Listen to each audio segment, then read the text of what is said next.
Добро утро, добар ден. Само да прашам од колегите дали технички сме во ред за да може да почнеме. Океј, супер. Благодарам.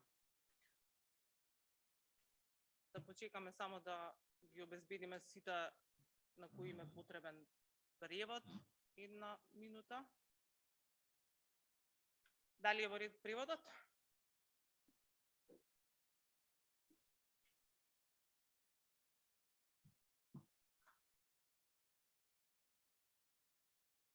Дали се слушаме со преведувачите? Да? Океј. Can you hear me? Yeah? Okay. Добро утро, добар ден од името на Институтот за европска политика.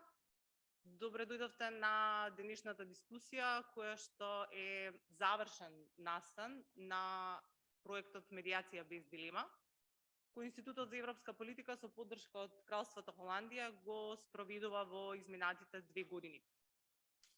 Започнавме во пандемиска година, завршуваме да се надеваме при крајот на таа пандемија, меѓутоа работата која што ја завршивме немаше да биде возможна без нашите партнери кои што се денеска тука со нас. Академијата за обука на суди и јавни обвинители. Поддршка имавме од Холандската федерација на медиатори. Колегите ќе бидат со нас во вториот панел.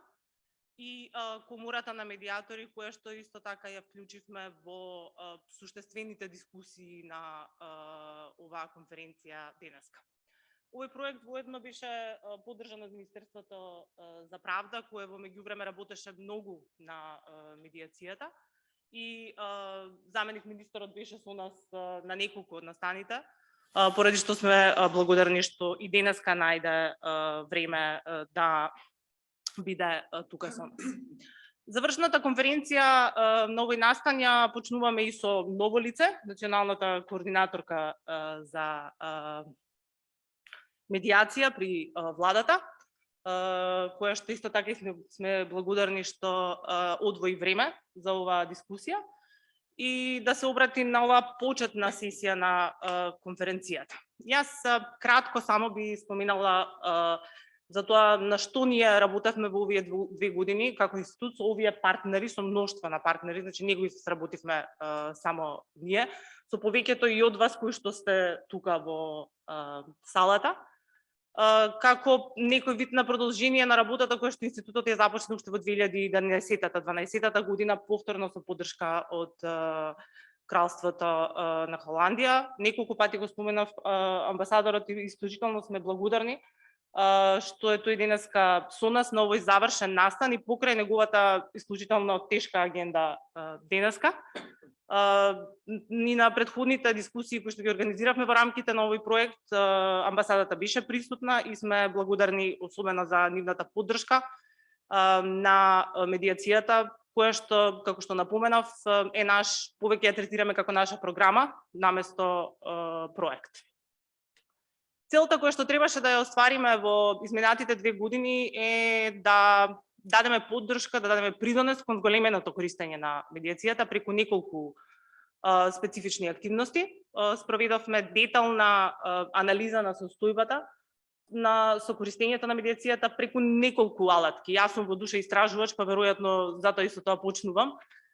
Користевме значи анкета со администрацијата, анкета со бизнис секторот и тоа е веројатно пораката која што ја споделив со новинарите надвор, дека постои многу простор за подигање и на свеста кај двете овие групи, меѓутоа и постои интерес за користење на медиацијата. Веројатно од нашата анкета бизнис заедницата е дури повеќе запознаена и заинтересирана поради очигледни причини, меѓутоа веројатно тука ако некаде имам некоја препорака за тоа каде би требало да се фокусираме исто така дополнително, ова е еден особен сегмент кој што ние го наод на нашето истражување.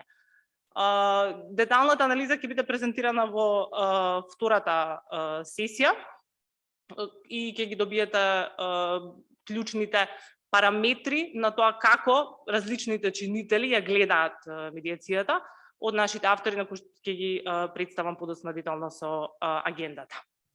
Втората работа на која што работевме овие 2 години се обуки со нашите партнери од Холандија и со Академијата за обука на судијавни обвинители, особена благодарност до директорката која што од почетокот на креирањето на овој проект и нејзиниот тим изразија свесност за потребата за вклучување на судиите и јавните обвинители дополнително и градење, социјализацијата помеѓу различните групи, која што мислам дека беше клучна во нашата работа. Се поддржа подигањето на капацитетот и во континуираната и во почетната обука, и тука цениме дека затоа и ги вклучивме во агендата дел од судиите, јавните обвинители со кои што соработувавме во текот на проектот, бидејќи веројатно една од првите наши почетни точки беше дека ова не може да функционира доколку не работите со мноштво на засегнати страни.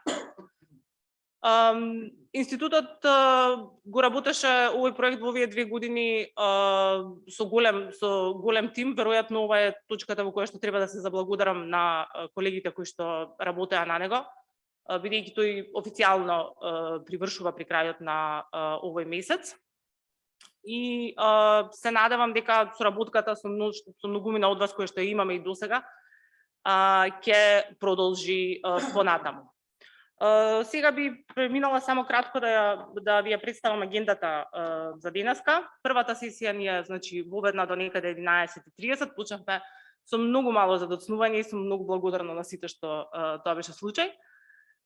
После воведните обраќања на говорниците кои што веќе ги споменав, ќе имаме првата сесија од 11:30 до некаде 1 часот, во која што ќе ги презентираме клучните наводи од нашата анализа. Тука со нас е професор доктор Олга Кошевалиска, која што ќе ја представи анализата, и со неја е професор доктор Гордана Лажетич, која што е исто една од коавторките на анализата, како и професорот Лазар Нанев, кој што очекуваме дека ќе ни се придружи подоцна. На овие наводи ја замоливме да прокоментира и да ни даде свое видување за едните планови председателката на Комората на медиатори, Здраво Гордона, и потоа неколку пати споменав, значи нашиот пристап беше да работиме со колку што е можно повеќе чинители. Ги замоливме господинот Бетим Јахја, судијата Бетим Јахја, и јавниот обвинител Елвин Вели исто така да ни се осврнат како тие гледаат дека може од нивна страна да се зголеми користењето на медиацијата, односно како да зголемена упатеност на користењето на медиацијата. После паузата во втората сесија ќе им дадеме збор на нашите експерти од Холандија кои што помагаа во активностите.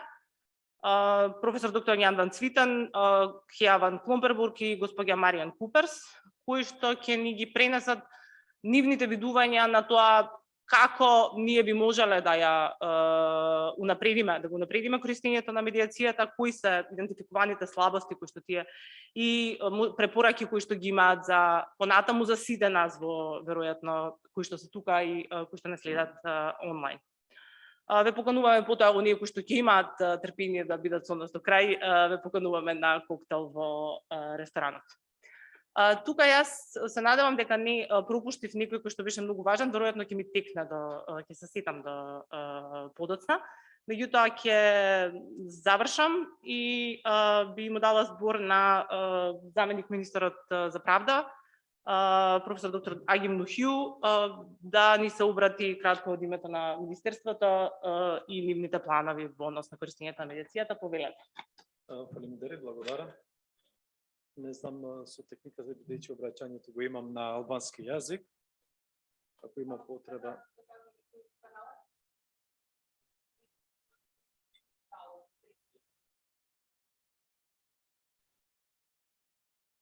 Atëherë do dua edhe një herë të shpreh konsideratën time për këtë eveniment, përkatësisht për këtë konferencë, ku ndër të tjera do të trajtohet edhe pozita juridike e konceptit që tani më nuk është i ri në Republikën e Maqedonisë së Veriut, pra ndërmjetësimin, dhe për aspektet konceptuale, për perspektivat dhe për sfidat.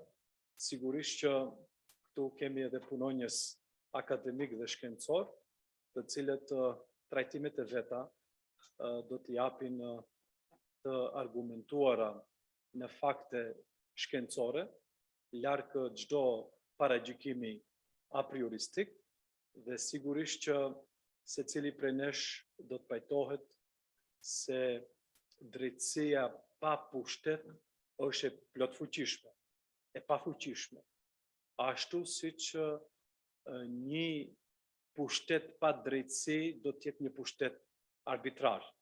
Prandaj edhe këtu jam në cilësinë e përfaqësuesit politik të Ministrisë së Drejtësisë për të thonë që këtij koncepti do t'i japim fuqi institucionale derisa do të arrihet ai emancipimi i plot për një zbatim të drejtë, efikas dhe të gjithanshëm të konceptit të ndërmjetësimit. Nuk dua të flas për efektet që ka dhënë ky koncept në sistemin juridik të vendit tonë, për arsye se në panelet në vijim edhe do të kemi rastin të dëgjojmë përcaktimet shkencore dhe trajtesat profesionale, por do dua të them faktin që Ministria e Drejtësisë ngelet e përkushtuar që fuqishëm të krijojë infrastrukturën institucionale me qëllim që ky koncept të rritet edhe më shumë derisa të jap frytet ashtu siç pritet edhe në drejtësinë bashkëkohore. Sigurisht do të pajtohemi se çështjet në gjyqësorin e vendit prej momentit të fillimit të implementimit të konceptit të ndërmjetësimit ka shënuar zhvillim afirmativ në pikpamje të azhuritetit të lëndëve, sidomos të çështjeve civile, për arsye dhe për faktin që numri i procedurave përkatësisht lëndëve ka lëvizur në drejtimin e duhur përkatësisht afirmativ. Kjo tregon se tani më nuk ekziston ai qëllim që paraprakisht ka ekzistuar kur vendi ynë u përcaktua që t'i bëj vend konceptit të ndërmjetësimit në sistemin juridik të vendit. Pavarësisht se tani më nuk ekziston ajo arsye, Qeveria e Maqedonisë së Veriut dhe Ministria e Drejtësisë ngelet e përkushtuar që deri në fund, deri në gërmën e fundit të mbështet këtë koncept. Dhe tani dëshmi për një afirmitet solid të konceptit të ndërmjetësimit i kemi edhe të dhënat në e-regjistrin e Ministrisë së Drejtësisë, në të cilën vetë ndërmjetësuesit në baza ditore vendosin lëndët e tyre për gjatë ushtrimit të këtij aktiviteti. Njëkohësisht, analizat të cilat mund të nxirren nga lëndët të cilat janë pjesë e procesit të ndërmjetësimit tregon se ky trend është në pozitivitet e sipër. Trendi pozitiv i përdorimit të shpesht të ndërmjetësimit vazhdon edhe në vitin 2022, ku për 8 muaj janë regjistruar 363 lëndë të reja nga ndërmjetësimi. Për momentin janë 109 lëndë që janë përfunduar me marrëveshje, por 64 të tjera janë aktive akoma dhe që lë mundësi që kjo përqindje akoma edhe të rritet. Vazhdon trendi i numrit të madh të ndërmjetësimeve në fushën e kontesteve të punës. Kontestet nga marrëdhënia e punës gjithnjë e më shumë po gjejnë vend në konceptin e ndërmjetësimit. Ndërkaq ajo që është për të diskutuar është çështja e kontesteve tregtare, dhe cilat do të jenë arsyet pse nuk kemi një numër të madh të lëndëve nga kontestet tregtare, sigurisht që do të kemi rastin të dëgjojmë edhe ekspertët e fushës që do të mund edhe të japin analiza të argumentuara edhe shkencërisht. Tani, se i përket çështjeve që Ministria e Drejtësisë mbetet e përkushtuar për të fuqizuar këtë koncept, është edhe çështja e kuadrit normativ që për të cilën Ministria e Drejtësisë ka legitimitetin real aktiv për të iniciuar këto aspekte. Sigurisht të gjithë e dim që me 4 prill të këtij viti filloi të zbatohet ligji për ndërmjetësim, i cili u miratua me 27 dhjetor të vitit 2021. Në të njëjtën kohë, teksti kryesor i këtij ligji kishte të bëjë me forcimin e integritetit të ndërmjetësuesit, të personit i cili ushtron profesionin e ndërmjetësimit, i cili është një faktor kyç për nxitjen e ndërmjetësimit dhe përdorimit të tij në jetën e përditshme, përkatësisht në praktikë. Vetëm personat me integritet personal dhe me teknikat të posaçme të ndërmjetësimit janë në gjendje që të t'i kalojnë të gjitha situatat konkrete kontestuese dhe njëkohësisht të kyçen në promovimin më të gjerë të konceptit të ndërmjetësimit në shoqëri. Tani, për çështjet që priten në pikpamjet e efekteve të zbatimit të normave ligjore, është çështja e cilësisë, sepse përveç infrastrukturës të funksionalitetit, Ministria e Drejtësisë është interesuar që të ngritet edhe cilësia në punën e ndërmjetësimit, duke krijuar të ashtu quajturin Këshillin Kombëtar të Ndërmjetësimit nga ana e qeverisë së Republikës së Maqedonisë së Veriut. Konkretisht, Këshilli Kombëtar si organ i qeverisë, i cili duhet të monitorojë në mënyrë të vazhdueshme dhe të thelluar të gjitha situatat që kanë të bëjnë me ndërmjetësimin, dhe për të punuar edhe në vlerësimin e cilësisë së punës së ndërmjetësuesve, trajnimin e të njëjtëve, të trajnerëve të ndërmjetësuesve, e cila akoma është jo funksional. Për momentin, nga radhët e ndërmjetësuesve është emëruar vetëm koordinatori kombëtar, por edhe trajnerët të ndërmjetësuesve, çka jep shpresë se në të ardhmen Këshilli do të ndikojë seriozisht në profesionalizmin, cilësinë dhe përvojën e trajnerëve të ndërmjetësimit. Dua të theksoj përpara jush se me akte nënligjore janë përpunuar edhe kushtet për akreditim të programeve për trajnimin e ndërmjetësuesve, për llojet e programeve të akredituara dhe për kohëzgjatjen e trajnimeve. Personat që mund të aplikojnë për akreditim të programeve për trajnim të ndërmjetësuesve, dhe tani Këshilli Kombëtar do të ketë të gjitha mekanizmat për akreditimin e programeve cilësore për arsimimin e ndërmjetësuesve të ardhshëm. I mbetet qeverisë së vendit tonë të përfundojë procesin e përzgjedhjes së anëtarëve të duhur të Këshillit Kombëtar në mënyrë që ky këshill të bëhet funksional dhe të fillojë zbatimin e kompetencave të tij ligjore. Kjo duhet të ndodhë sa më shpejt, nisur nga presioni i krijuar nga afatet ligjore e mbi të gjitha në lidhje me procesin e zëvendësimit të licencave të përkohshme të ndërmjetësuesve në licenca të përhershme. Ministria e Drejtësisë është plotësisht e vetëdijshme se nevojitet promovimi i vazhdueshëm i konceptit të ndërmjetësimit. Dhe në këtë kontekst, ne nuk kemi qenë duar kryq.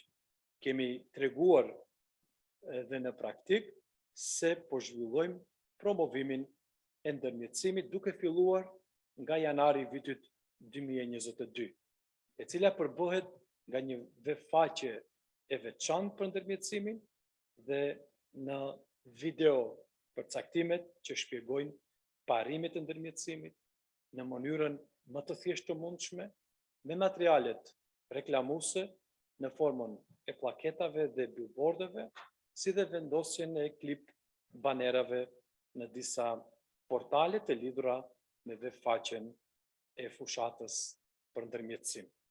Por Ministria e Drejtësisë nuk ndalet me kaq. Ne jemi të përcaktuar që përpos analizës për reforma në sektorin e gjyqësorit në vitin 2017-2022, të mund edhe të parashikojmë aspektet tjera zhvillimore, progresin dhe sfidat për konceptin e ndërmjetësimit, edhe në hartimin e strategjisë së re për reforma në gjyqësor 2023-2027. Pra, me një fjalë do dua të them se ne mbetemi të përkushtuar që të forcojmë edhe kuadrin normativ, edhe kuadrin institucional, që deri në gërmën e fundit të arrijmë një zbatim të plot konceptit të ndërmjetësimit në sistemin juridik të vendit. Në fund dëshiroj edhe një herë të falenderoj përfaqësuesit e ambasadës së Holandës, pa të cilët ne nuk do të mund edhe të kishim një nivel të kësaj niveli që e kemi për konceptin e ndërmjetësimit. Ju faleminderit.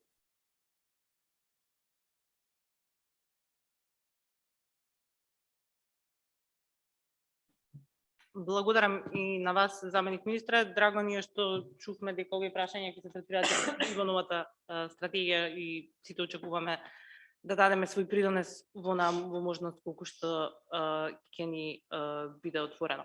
Сега би му дала збор на амбасадорот на Кралството Холандија во Скопје, неговата екселенција господин Дирк Јанко. Повелете, амбасадор.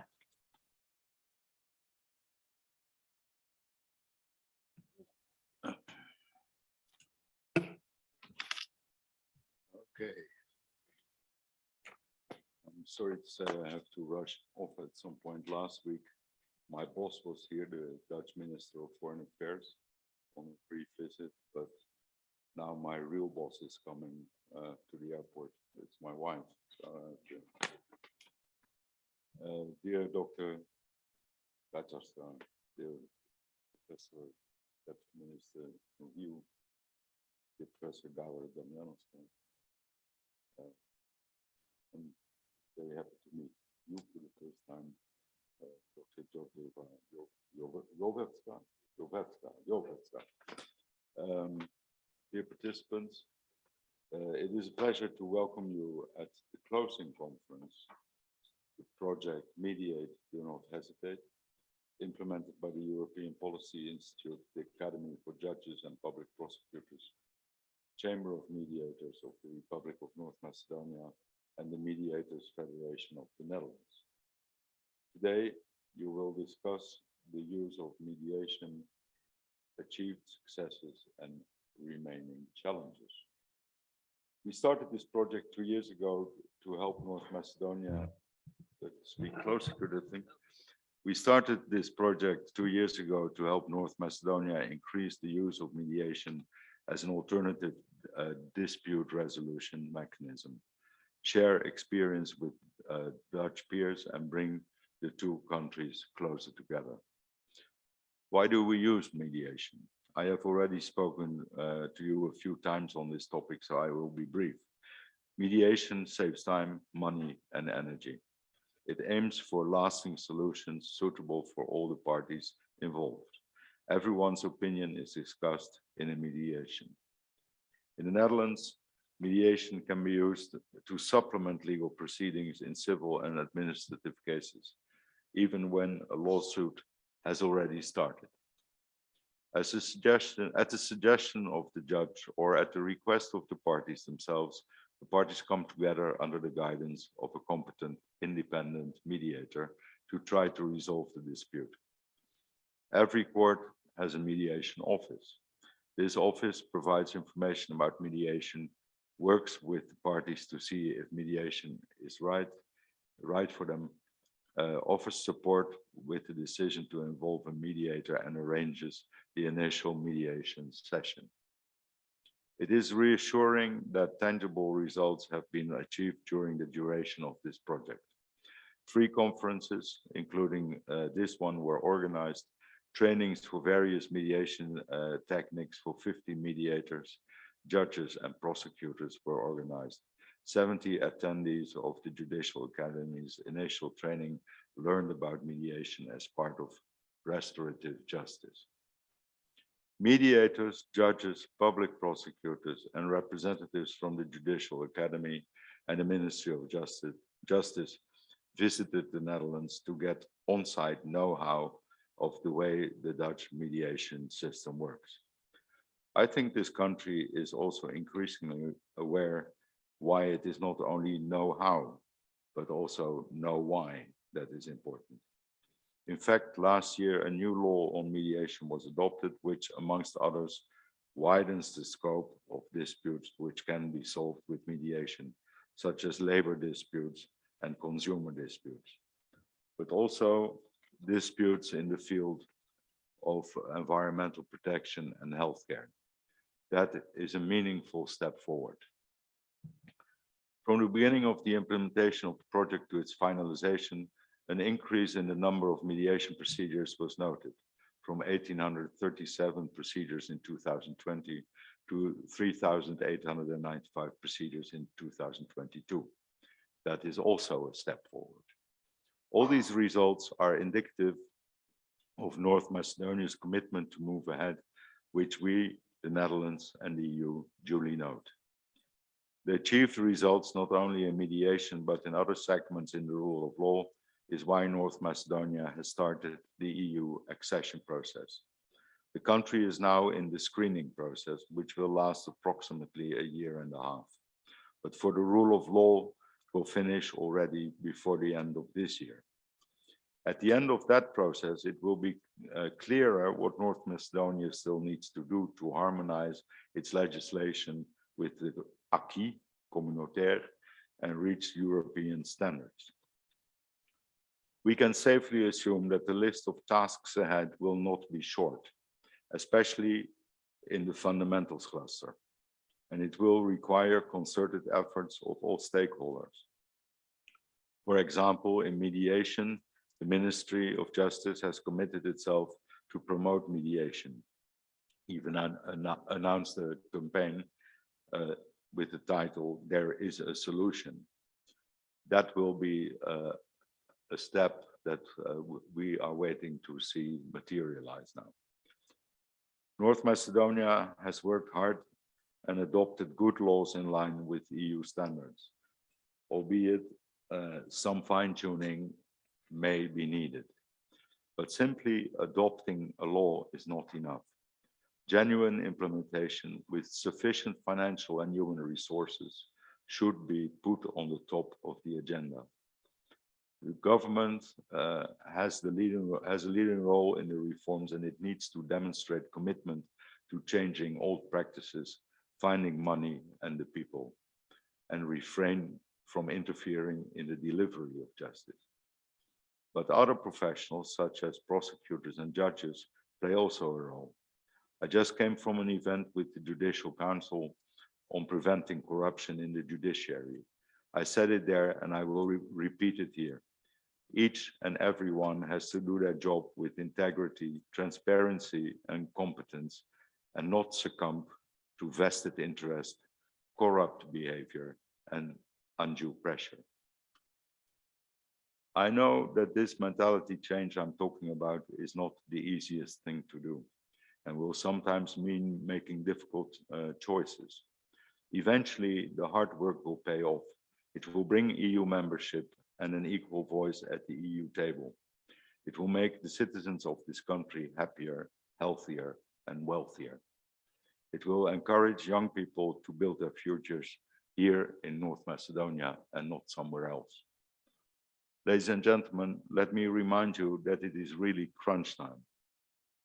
That now that this screening process has started, only saying the right thing and ticking the boxes will not get North Macedonia into the EU.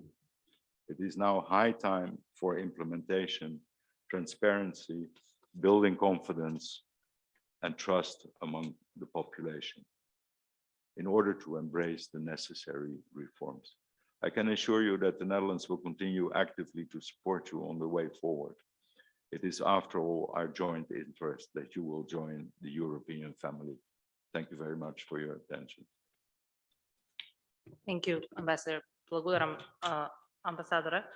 Особено затоа што не подсетивте и на веројатно нешто со кое што и требаше да го споменеме на почетокот и во однос на скрининг процесот. Овие прашања ќе бидат покриени делумно во поглавието 23, делумно во поглавието 24, каде што е пред медиацијата во прекограничен контекст како законодавство црсто на ЕУ, и очекуваме веројатно и во наредната година да ги отвориме и овие дополнителни прашања.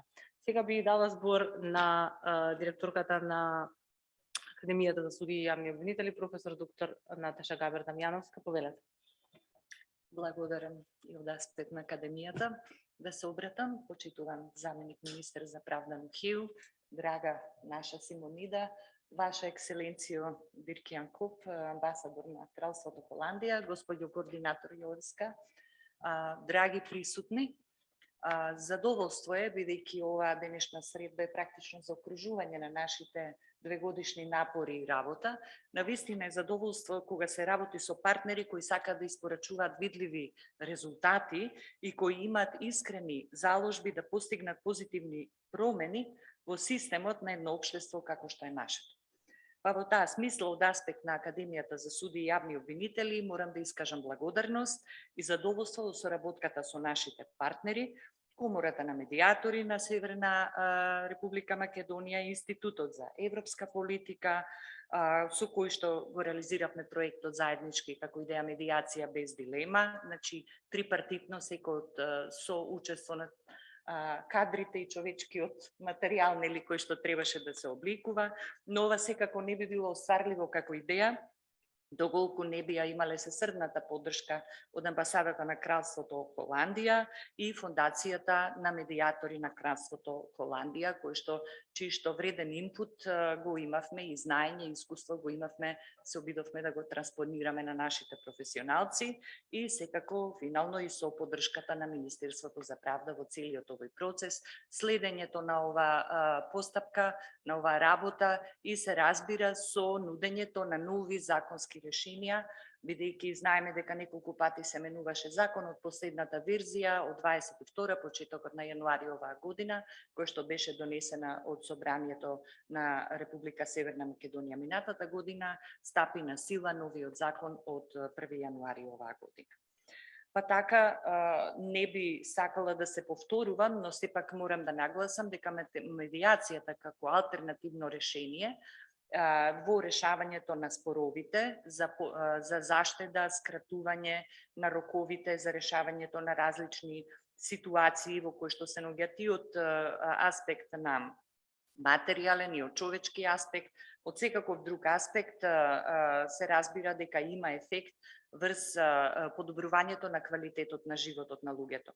Ова како принцип и како приоритет беше предвиден во стратегијата за развој на правосудниот сектор на нашата држава, чие што важење до оваа есен, сега се подготвува нова, верувам ќе се даде нов акцент и поттек исто така на оваа тема и понатаму, но мора да се каже дека ми е драго дека оние приоритети кои што беа зацртани во досегашната стратегија, еве постоеше напор да бидат реализирани, да бидат адресирани, се со цел за подобрување на нашиот систем, на нашето општество и како што кажа и самиот амбасадор, не е само нели да кажеме дека сме донеле закон, дека сме направиле обуки и така натаму, тоа треба да продолжи за да има видливи резултати во квалитетот на животот на нашите граѓани.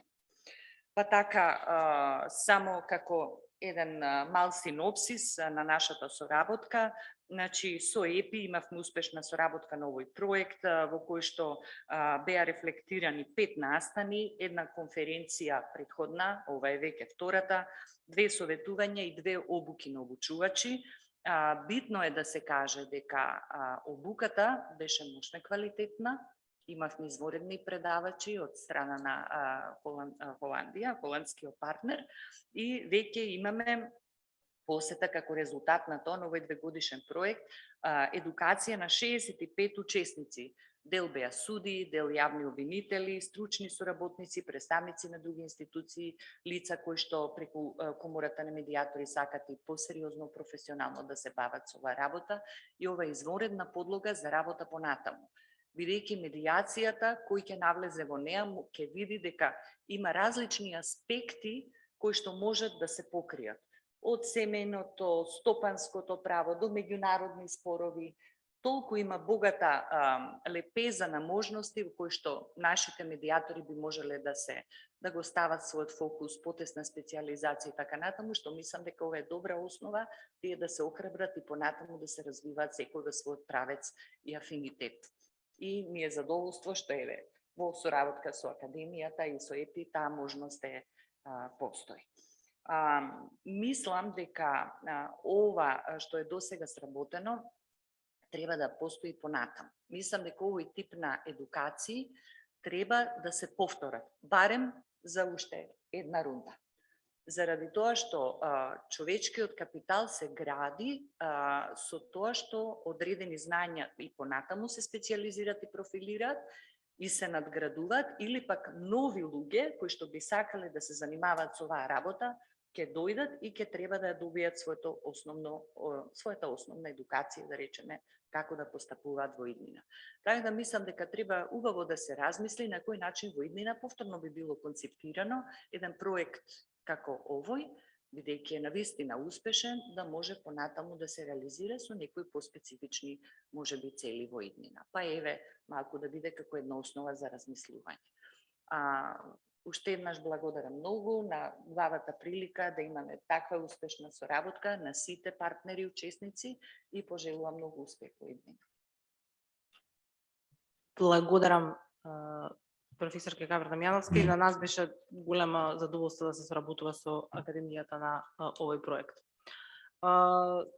Сега би ја најавила националната координаторка за медиација, доктор Елисавета Георгиева Јовевска, со која што ние соработувавме на дел од обуките и во рамките на проектот, би и ги дала последните зборови, само би го прашала амбасадорот, бидејќи ни најави 11:30 дека му доаѓа шефот, кога ќе реши дека треба да заминува во ред.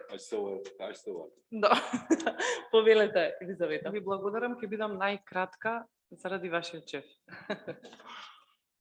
Почитуван амбасадоре, почитуван заменик министер, почитувана директорке на Академијата, почитувана директорке на ЕПИ, почитувани колеги медиатори, видни гости, медиуми, почитувани присутни. Навистина, најпрво ми е чест што како старо ново лице, меѓутоа ново лице во име на национален координатор за медиација, денеска можам да се обратам пред присутните, но пред се да ви честитам, бидејќи ние како Национален совет за медиација не бевме тогаш формирани, да ви честитам за овој успешен проект и за сите активности кои што се направија, и секако да се заблагодарам и на сите институции домашни, меѓутоа пред се и на Кралството Холандија, за вложениот напор и финансиска поддршка за медиацијата, да ја направиме барем малку приближно користена колку што е кај нив. Знаеме дека е една од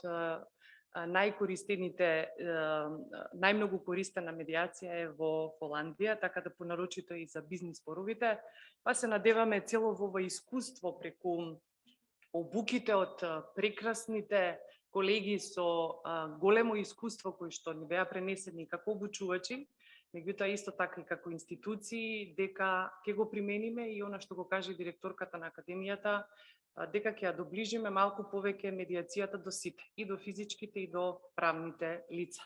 Ние и сме говореле, и како што кажа претходните говорници, не е нова медиацијата во нашата земја, многу години наназад е застапена, институционализирана, знаеме кога е, меѓутоа само преку јавно говорење за најголемите бенефити, а најголемите бенефити се, јас сегогаш велам дека нема недостаток во медиација, првенствено од заштеда на време, пари, но и останување во одлични односи со другата страна, значи само е вин-вин добивка.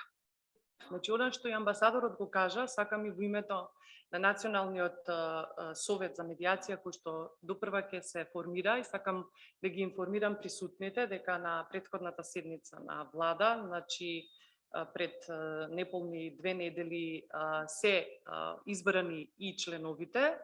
Во вчерашниот број на службен весник број 201 се излезени, значи како решение избрани членови на Националниот совет заедно со секретарот, и сега ни следат административните активности да го конституираме овој Национален совет за медиација, да ги донесеме актите, владата да ги одобри и да почнеме со работа. А работата е заедничка, заедно и со колегите медиатори, со сите институции чинители, да ја заживееме медиацијата. Ние како Национален совет да направиме можеби патокас за подобар квалитет на работата на медиацијата, се усогласено согласно законска легислатива, и повторно ќе речам за поголемо користење на медиацијата. Многу ми е драго што и од неодамна, од крајот на минатата година, Министерството за правда ја започна и кампањата Медиација има решение. Исто така и владата, значи како држава и Министерството за правда и владата стои за цево ова. Тоа е и на дело, бидејќи согласно закон се формира за прв пат национален совет за медиација и мислам дека преку поддршка и активно вклучување и на државата, значи без разлика дали преку потпишување на меморандуми или протежирање на користење на медиација, но пред се инволвирање на државните институции за користење на медиацијата, без разлика дали со правни или физички лица, мислам дека ќе го добиеме заслуженото место сите колеги медиатори за да ги презентираме само добрите резултати. Впрочем, и она што го кажа, амбасадорот што го кажа, и ние сме под лупата и на Европска унија. Сите години во европските извештаи за напредокот на нашата држава, во тој дел на поглавје 23 стои дека во ред е примената на алтернативните, меѓутоа треба уште малку повеќе да се потрудиме како држава. Тоа и го правиме и се надевам дека и ние како Национален совет за медиација уште повеќе ќе дадеме придонес за употреба на медиацијата, понарочито сега, започнувајќи ги преговорите, но и секако да упатам апел, но тоа можеби не е местото тука и до собранијата на нашата држава за ратификација на Сингапурската конвенција, се со цел и поттикнување на тие спорови кои што се опфатени и тука. Значи, нема да го замарам скупот да ги кажам ингеренциите кои што се во делокругот на работа на Националниот совет за медиација, само ќе кажам дека тој ќе биде една од алатките кои што би биле активни чинители за поспешување на работата на медиаторите, односно за протежирање на што поголем број на предмети за медиација, не за да ги има број како квантитет, туку да има квалитет, бидејќи државата со тоа ќе добие, ќе се растерети суството, ќе се зголеми угледот на државата, ќе се намалат трошоците, а секако пред се и ќе ги следиме препораките и легислативата која што горе доле и во овие наши законски решенија малтене да е целосно и усогласена со европската легислатива. Ова, со тоа ќе завршам, нека биде апел и повик до сите чинители кои што се тука и кралството, амбасадата на кралството Холандија и академијата, Министерството за правда, ЕПИ и сите останати чинители, еве, да не вклучат во следниот период како партнери во некој нов проект Националниот совет за медиација, бидејќи мислам дека таму има луѓе кои што знаат за медиација, заедно со сите наши колеги медиатори и заедно со сите чинители во нашата држава. Уште еднаш ви се заблагодарувам за просторот кој што го дадовте, посакувам зголемен број на предмети во следниот период, меѓутоа малце повеќе да бидеме гласни, а јас секогаш велам и кога присуствував на анкетата ЕПИ, кога ја правеше тогаш во друга улога, како представник од бизнис секторот, ми рекоа колку е тој можеби буџет кој што треба да го оддели нашата држава за да се поспеши медиацијата. Реков и не секогаш е се до парите. Дајте еден месец да направиме сите анкета, значи во сите интервјуа да зборуваме само за медиација, сите чинители да видите дека некој што не знае ќе рече ова е ефтино, заштедува време и ништо нема е кошта да пробам. А тој што еднаш ќе проба и физичко и правно лице, односно компанија, навистина ќе дојде повторно на медиација. Ми беше драго и ви благодарам уште еднаш за времето и можноста да се презентирам. Благодарам, Елисавета. Тука, веројатно, исклучително на време би ги затворила воведните обраќања. Би се заблагодарила на амбасадорот, thank you, ambassador, и на останатите воведни панелисти. Би ве замолила сите ќе останеме тука во салата и ќе продолжиме со тука сега би ги поканила професорките Олга Кошевалиска и Гордан Лазетич да ни ја презентираат студијата. Како процените? Јас ќе се тргнам од овдека за да може да гледаме сите. На оние кои не успеале, бидејќи нема да... Кај сакаш? Само да ви напоменам дека водички имате во аголот таму доколку некој сака да си земе за да не ве држиме дехидрирани. Океј, Ангела, ти значи доаѓаш. Реци? Добра. Јас ќе се сесимнам доле да ја гледам презентацијата. Благодарам.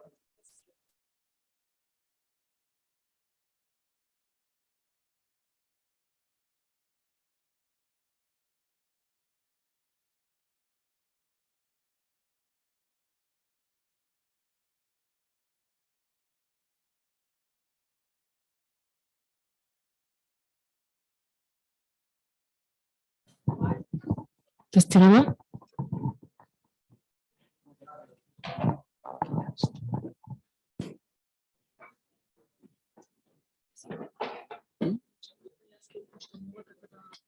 Веќе ги менете сега? Добро, окей.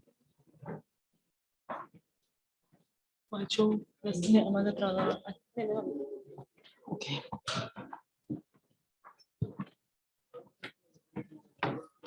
Само додека да прочитате.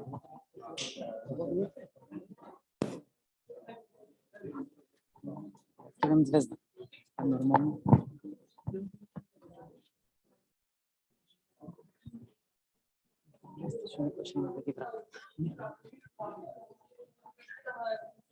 Опа, како сме? Ние па не се ни свртеха позади да видиме, разбира, само напред гледаме. Професорска после. Што неке?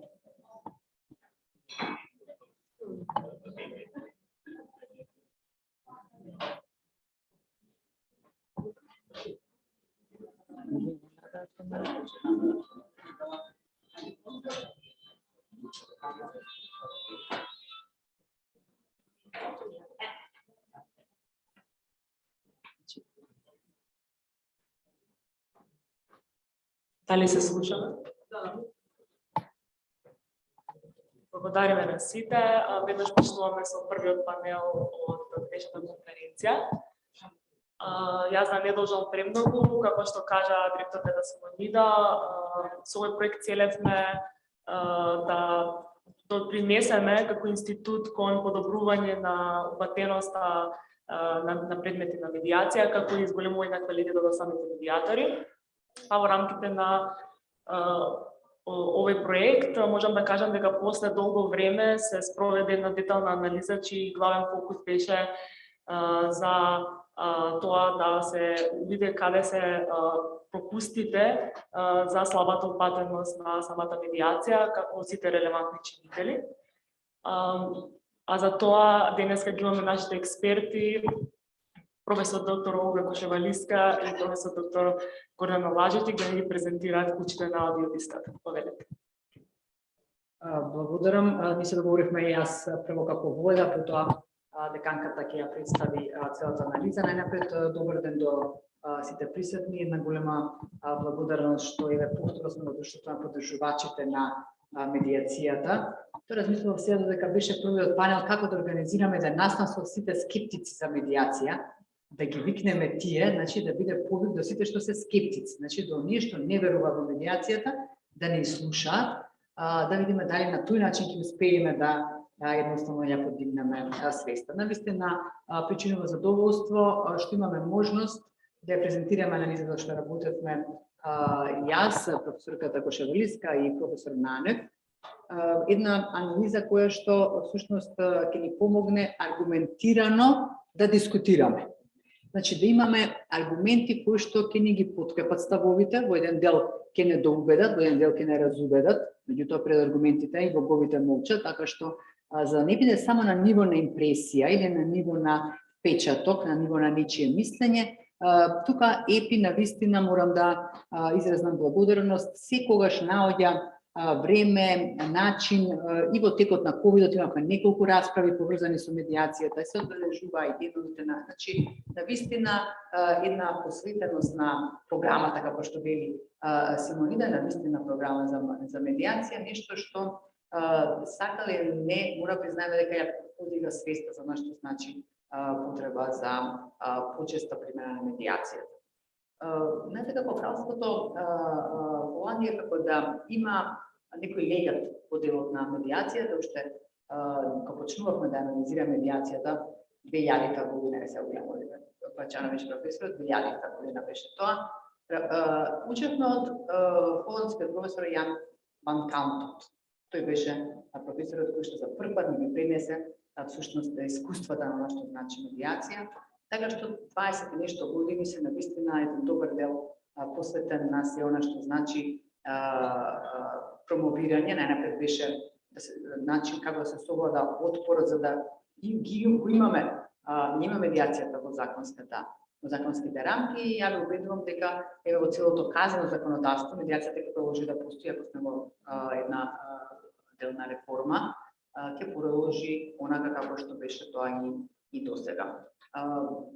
Секој се поставува прашање и да потекне анализата, ондај повеќе ќе објасни како тоа законите не дочека, не пречека, па како не излеговме во пресвет. Знаете, тоа се предизвиците на она што значи легислативна промена и секогаш се прашуваме дали е до свеста и ако е до свеста, како да влијаеме на таа свест, ако се 2 декади конечно, дали имаме уште потреба да се убедуваме.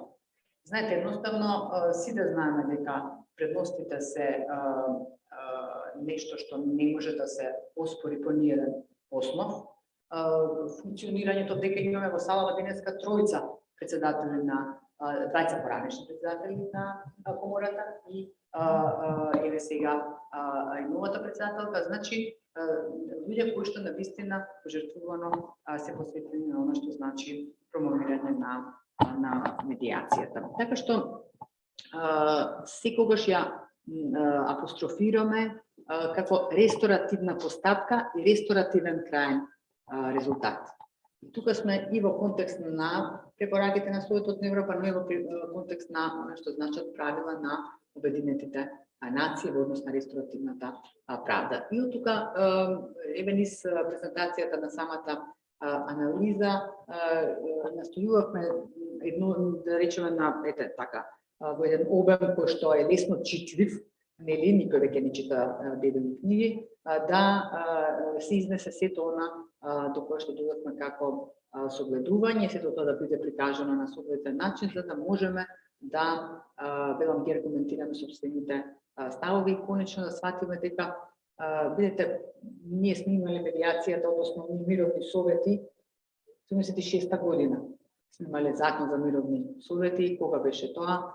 Значи имаме традиција на која што треба да се навратиме и да ги искористиме компаративните искуства. Јас нема да должам повеќе во интерес на времето, во интерес на другите дискутанти, веднаш би препуштила микрофонот на деканката. Симона, се слушаме. Здраво, јас сум Олга Кушевалиска, дел од експертскиот тим кој што работеше на анализата за примена на медиацијата во Северна Македонија. Анализата, како што кажа професорката, беше во еден незаведен период кога медиацијата беше заглавена во својата законодавна реформа. За реформата на медиацијата започна од мај 2018, но новото законско решение стапи во сила почетокот на оваа година.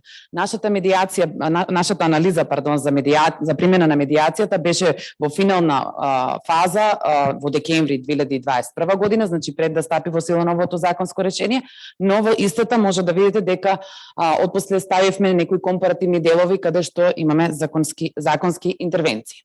Самата анализа е поделена на 2 дела. Едниот дел се однесува на законската рамка за медиација, а вториот дел е оној покомплексен, поголем дел е за квантитативното истражување за примената на медиацијата. Во однос на законската рамка, ја опфативме медиацијата согласно законот за медиација, старото и новото законско решение, медиацијата во граѓанските спорови и медиацијата во кривичната постапка и во постапката спрема деца. Бидејќи овој дел, сите предпоставам дека добро го знаете, не би се задржувала повеќе на овој дел за да дадам повеќе акцент на квантитативното истражување кое што сега едниот слајд одиде назад. Да не ги ставивте вие? Квантитативното истражување, значи направивме истражување за медиацијата во граѓанските и кривичните предмети и во постапката кон деца. Тоа го направивме преку дистрибуција на прашалници до и сите основни судови во нашата држава и добивме, мора да се пофалиме дека респонзивноста беше на високо ниво, добивме одговор од сите судови до кои што испративме прашалници. Во однос на граѓанските судови, значи сите, во однос на кривичните предмети, сите основни судови кои што судат нели за полнолетни и судовите со проширена надлежност кои што судат во постапката спрема деца.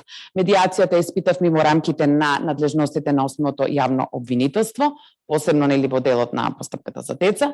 Резултатите кои што ги добивме, а ќе ги презентираме од спроведениот прашалник кај медиаторите, податоците за медиација од Министерството за правда, како нели главен орган кој што ја води е регистрацијата за медиација и податоците од приватниот сектор, односно резултатите од фокус групата, каде што имавме фактички истражување со фокус група која што беше составена од Сојуз на стопански комори, Бизнис конфедерацијата и Стопанската комора на нашата држава, која што фокус група навистина ни даде значителен осврат на она кое што е спротивно од што го добивме од правосудниот сектор.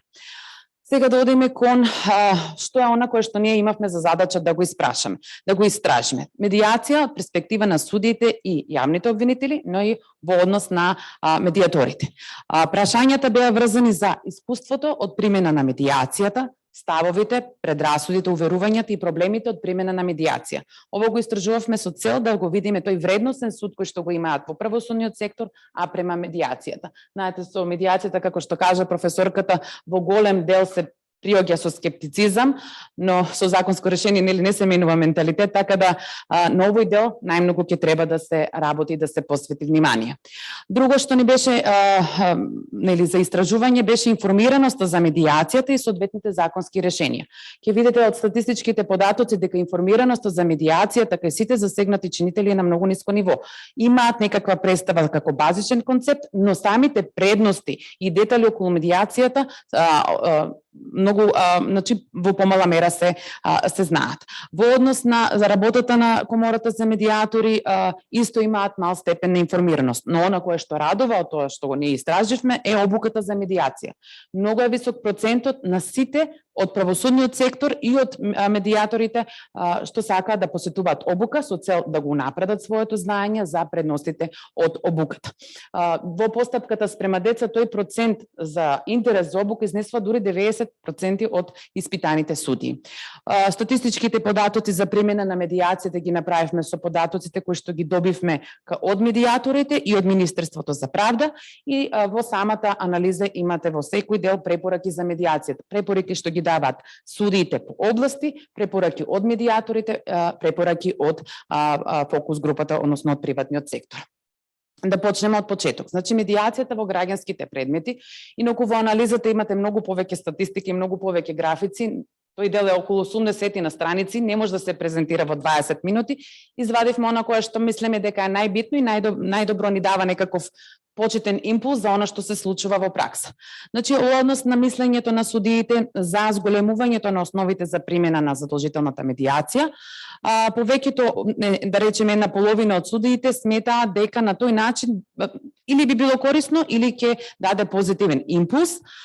Задолжителниот обид за медиација која како страна се јавува државна институција, поголем дел од судиите сметаат дека ќе направи некакви измени во однос на поголема примена на медиацијата. Она по кое што го добивме од фокус групата е сосема спротивно, дека задолжителниот обид не дава никакви резултати во однос на успешност на медиацијата. Тоа се гледа од стопанските предмети. Во стопанските предмети како задолжителен обид има висок процент на примена, но успешноста е на 18%. А во работните спорови, каде што не е задолжителен, од тие што се регистрирани во регистарот на Министерство за правда, успешноста е дури 90%. Иако не е задолжителен обидот. Постапките во кои задолжителниот обид за медиација би дал позитивни резултати спрема судиите во граѓански спорови, најмногу оди на платен налог, приговор по платен налог, работни спорови и други спорови. Наредното е за медиацијата во граѓанските, за информираноста на судиите за одредени сегменти врзани за медиацијата. повеќе од односно скоро половина од судиите воопшто не се информирани за заклучокот на владата од 2019 година, кој што се однесува на препорака, односно заклучок, кога како странка во спорот ќе се јави државна институција, министерство, подрачна единица, единица на локална самоуправа, јавно предпријатие во државна собственост, да се оди првично со медиација. Значи, повеќе, околу 46% од судиите во граѓански спорови не се воопшто информирани за ваквиот заклучок.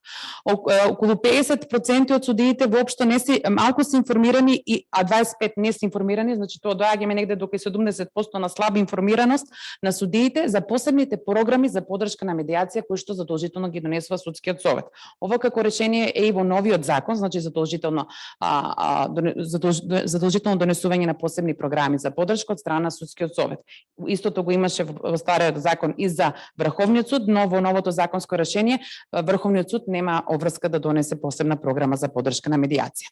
Информираноста на судиите за субвенционирање на трошоците на медиација, можете да видите зелениот дел е малку сум информиран во 36%, а не сум информиран во 38%. Значи пак покажува многу мал степен на информираност судиите дека може да се субвенционираат трошоците на медиацијата со одлука на Министерство за правда.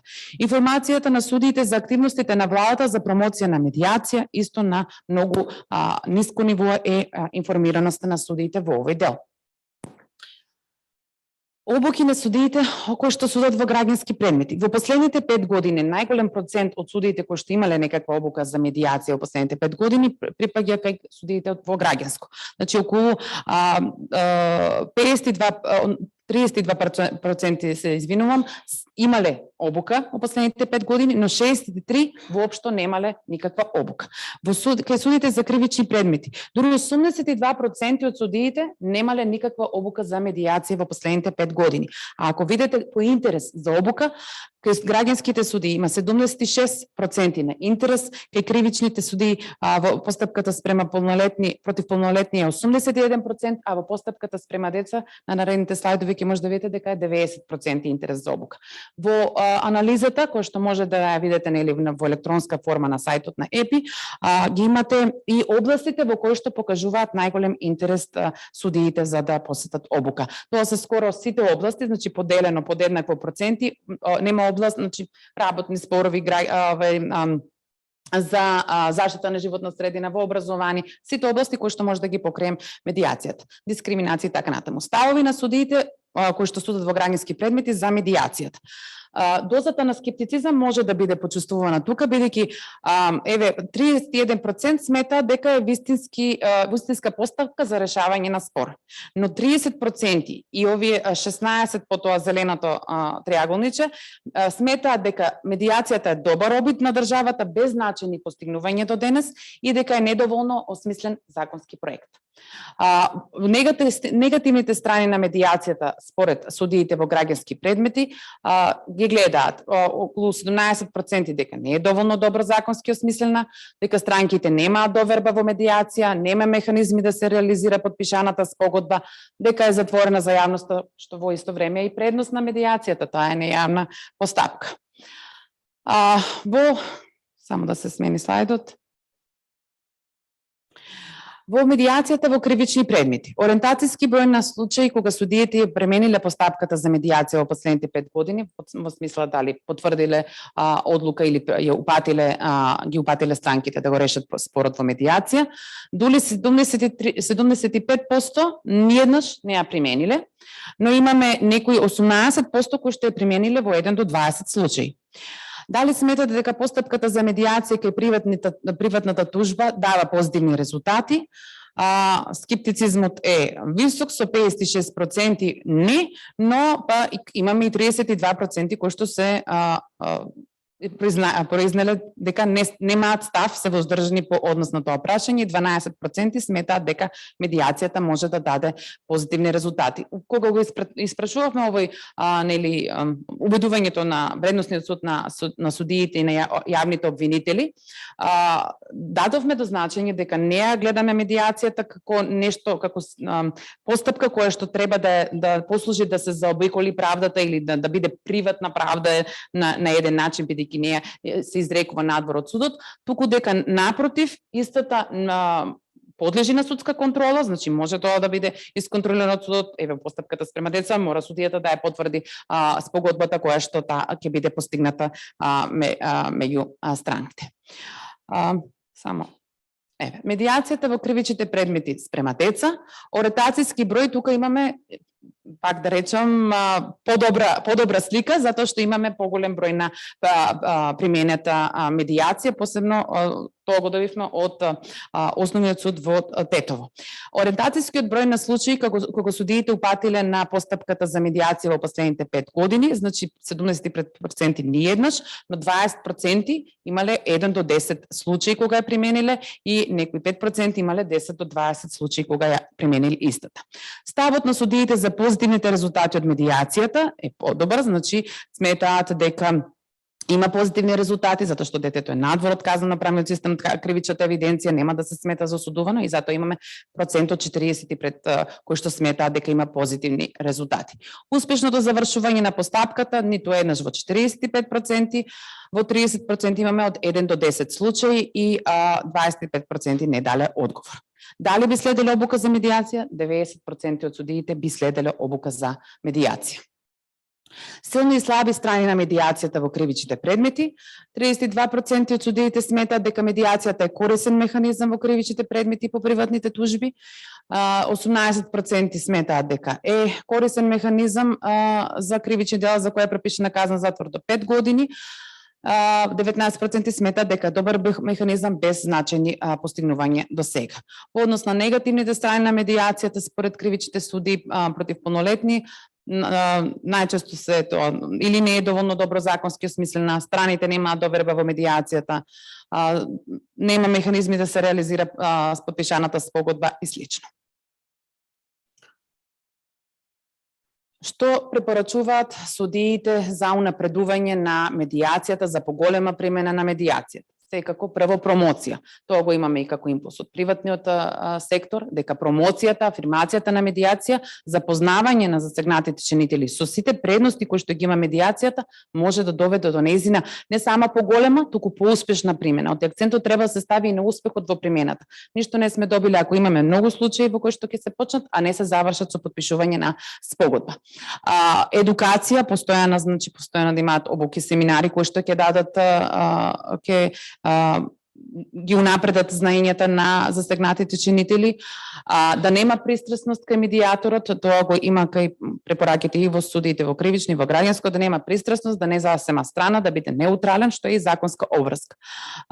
Човечето што го гледате на страна треба да асоцира на добри комуникацијски вештини, тие сметаат дека медиаторите треба да се, значи, лиценциран медиатор треба да биде оној кој што не само ги знае сите закони кои што ќе му бидат нели во кој може да ги работи во медиабилни спорови, релевантни за медиабилни спорови, туку и да има добри комуникацијски вештини, да знае да помири спротивни страни, не да ги раскара уште толку. Законското решение да биде унапредено, со оглед на тоа дека ние кога го правивме прашалникот, резултатите ги добивме крајот на октомври. Крајот на октомври се уште не беше ниту стапено во сила законското решение, ниту беше на повидок, така да подобро законско решение, подобра законска омисленост и примена на новите алатки, медиација и слично. Основното јавно обвинителство и неговото мислење за медиацијата, во голем дел од прашањата имавме да не дадат одговор или да одговорат со не знам, но од јавните обвинители кои што дадоа одговор, еве гледаме бројот на премити во ОЈО кој упатил на медиација во постапката спрема дете во 67%, ниту еднаш, 28% имаат 1 до 10 случаи. Мислењето на јавното обвинителство за позитивни резултати од медиацијата во 44% сметаат дека може да даде позитивни резултати, само 22% кажале не и 28% не знам. Страна која најчесто не давала согласност за медиација согласно тоа што го има јавното обвинителство е оштетениот и од другата страна бранителот. Значи тие се отприлика 41% на двете страни кои што не дале согласност за медиација. Ставот на јавното обвинителство за задолжителен обид за медиација за кривични дела до 5 години е дека во 50% тие се согласуваат дека би било корисно да се направи задолжителен обид за медиација во кривичните предмети до каде што може да се изрече казна до 5 години. Резултати од анкетата кај медиатори. Во однос на анкетата за медиатори, неколку пати ја дистрибуиравме преку мејл и преку Google Docs, за да можеме да добиеме поголема репрезентативност. Од 46 медиатори кои што беа регистрирани во комората за медиатори, добивме одговор од 24. Од прашањето кои што беа околу 25 прашања, чинам дека беа, неколку издвоивме тука за да ги презентираме. Резултатот во ведувањето на задолжителен обид за медиација во стопанските спорови, дури скоро 90% од медиаторите сметаат дека тоа дало позитивен импулс во примената на медиацијата. Во однос на тоа кој најчесто ги упатува странките на медиацијата, 45% се на самите странки, односно во случаите на договорна медиација, 42% тоа го направил адвокатот. Примената на постапката за медиација од страна на медиаторите кои дадоа одговор на прашалникот, значи 33% ја примениле медиацијата во 1 до 20 случаи, ова занесува на последните 5 години. 29%, значи скоро 30%, 21 до 50 случаи, од 51 до 100 случаи се 17%, 17% имаме и за над 100 случаи. 4% ниту еднаш не ја примениле медиацијата. Успешна медиација, 71% вели дека до 20% од предметите кои што ги работеле им биле успешни. Резултатите од анкетата кај медиатори во однос на видовите на спорови кои што ги имаат работено, логично, најголем дел од предметите кои што ги имаат работено се работни спорови и некои 26% се стопански спорови. Има околу 6% кои што се во постапката кривична спрема деца и осигурителни 1% и 1% област на заштита на потрошувачи. На прашање кај медиаторите која е најчестата причина за завршување на медиацијата и како зашто неуспешно завршила, околу 32% велат дека тоа е заради со писмена изјава на медиаторот по извршените консултации до странките дека не се оправдани натамошни обиди за медиација, 25% ни кажуваат дека тоа е поради откажување на страната во текот на постапката за медиација, 21% ставиле како друго и 18% за истек на рокот за спроведување на постапката за медиација. Што мислат медиаторите за воведувањето на постапката за медиација, значи како задолжителен обид за медиација во случај кога станува збор за задолжителен обид за медиација во случаите кога станува збор за осигурителен орган, банки, финансиски друштва, во случај на спогоден развод, сите најголем процент смета дека тоа може да доведе до поголема примена на медиацијата. Наредниот слайд. Во однос на информираноста на медиацијата за, па дури и субвенционирање, заклучок на владата и сите прашања кои што ги имавме кај судиите. Процентите на информираност се некаде околу половина од групата која што беше испитана, а во однос на работата на комората на медиатори, најголемиот процент или не се информирани за работата на комората на медиатори или пак не се задоволни од работата на комората на медиатори. Оваа табела која што ја гледате пред вас е направена врз база на податоците кои што ги добивме од испитаните медиатори. Со тоа што напоменувам дека некои податоци не кореспондираа со она кое што можевме да го провериме, например, од Завод за статистика во однос на постапката спрема деца. Ако имате пријавени деца за сторени кривични дела во, да речеме, 2020 година, кои што се, да речеме, околу 50, кај известни медиатори дадоа податок дека 200 предмети годишно имале за таа година за постапката за медиација, што ние моравме да го внесеме како податок, затоа што го добивме како податок. Но тоа бројот го зголемува, а тоа кога ќе го споредиме со податоците од Министерството за правда, каде што најреални ни се податоците, навистина отскокнуваат овие податоци нивниот со однос. Може да видите по рубрики, граѓанска област, кривична област во однос на полнолетни и деца, колку број на предмети имале со задолжителен обид за медиација во стопанските спорови, таму имавме некои одговори од 2000-3000 предмети и слично. Но ние ги ставивме во табелата.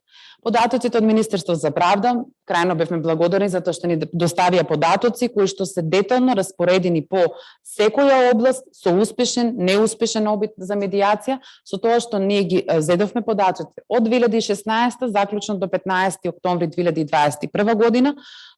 Добивме информација дека системот за евиденција, за електронска евиденција е се уште отворен во тој период кога ние правевме анализата и податоците се можеше да се минуваат на дневна основа, како во однос на успешноста, така во однос на нови внесувања, затоа што во тој период медиаторите немаа задолжителна обврска да ги внесуваат податоците во самиот систем и системот затоа беше отворен за внесување и од претходните години. Од тоа што го добивме од Министерството за правда, работните спорови може да видите негде околу 1300 предмети има и има најголем процент на успех. На плавиот столб колку успешно се завршени, тоа е негде околу 90% на успешност во работните спорови. Еве ги трговските или стопански спорови кои што имаат нешто повеќе од 800 предмети, но стапката на успешно завршени се негде околу под 200, околу 180 чинам. Значи околу некаде 18% мислам дека беше стапката на успешност, што се потврдува со податокот што го добивме од фокус групите дека задолжителниот обид не е секогаш и успешен обид. Осигурителни спорови и разни други спорови се анализирани. Повеќе детали по секој дел може да видите во самата анализа. И за крај, резултатите од фокус групата во која што имавме онлайн или во корона, онлайн средба која што траеше 2,5 часа и ни дадоа податоци, скапоцени податоци за нивните членства, зависно нели представниците од која комора дава одговор. Стопанската комора на Република Северна Македонија, Сојуз на стопански комори и Бизнес конфедерацијата. Во однос на задолжителниот обид кажаа дека задолжителниот обид не дал во пракса позитивни резултати. Во однос на обуки се пофалија со многу обуки, дури 40 обуки во одредени чинам дека беше Стопанската комора или Света ќе ме поправи, да. На 40, со тоа што напоменаа дека за тоа се има посебен нели матичен орган кој што треба да ги прави обуките, тие не сакаат да му парираат на тој орган, но сепак за своето членство правеле обуки и таму каде што нели имале тоа се покажало како доста голем успех затоа што тие кои што дошле на обид успеале и да се спогодат. Бараат во наредната нели законски измени да биде земен во предвид и да биде земено во предвид и мислењето од приватниот сектор затоа што нели треба да се скројат законските решенија по оние по кои што ги применуваат и да биде земено во предвид нивниот став.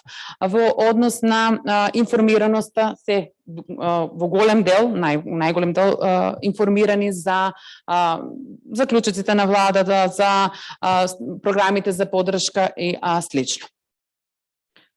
Мислам дека ова беше последниот слайд. Да. Заборави само да напоменам кај медиаторите и ке препораките на медиаторите за успешна примена на медиацијата, тие даваат нели своји мислења во однос на успешната примена на медиацијата. Еден од препораките се можеби ангажирање на пензионирани судии во првичната средба меѓу медиаторите за поголем авторитет, да речеме, во постапката за медиација. Голем дел од медиаторите имале проблем, технички проблем, просторија за медиација, затоа што немаат својот канцеларија, па сметаат дека можеби полезно би било да има и поддршка од судовите, кои што ќе им отстапат една просторија, каде што би можеле да се видат со странките за медиација. Значи, технички проблеми се проблеми кои што со кои што се најдуваат се нашле медиаторите во примена. Заклучоците и останатиот дел од анализата може да го видите. Јас мислам дека детално пробав да ја презентирам, но отворени сме за прашања доколку имате прашања. Благодарам.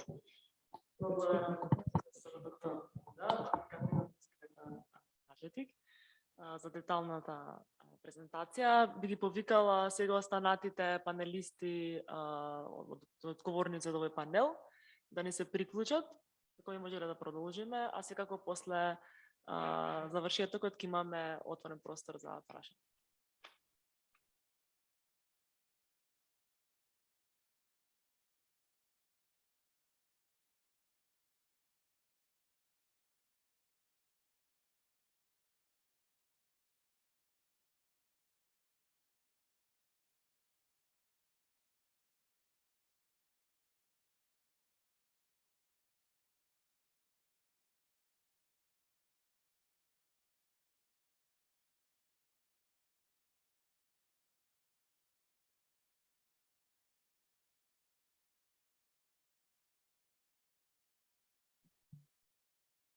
можеме да продолжиме.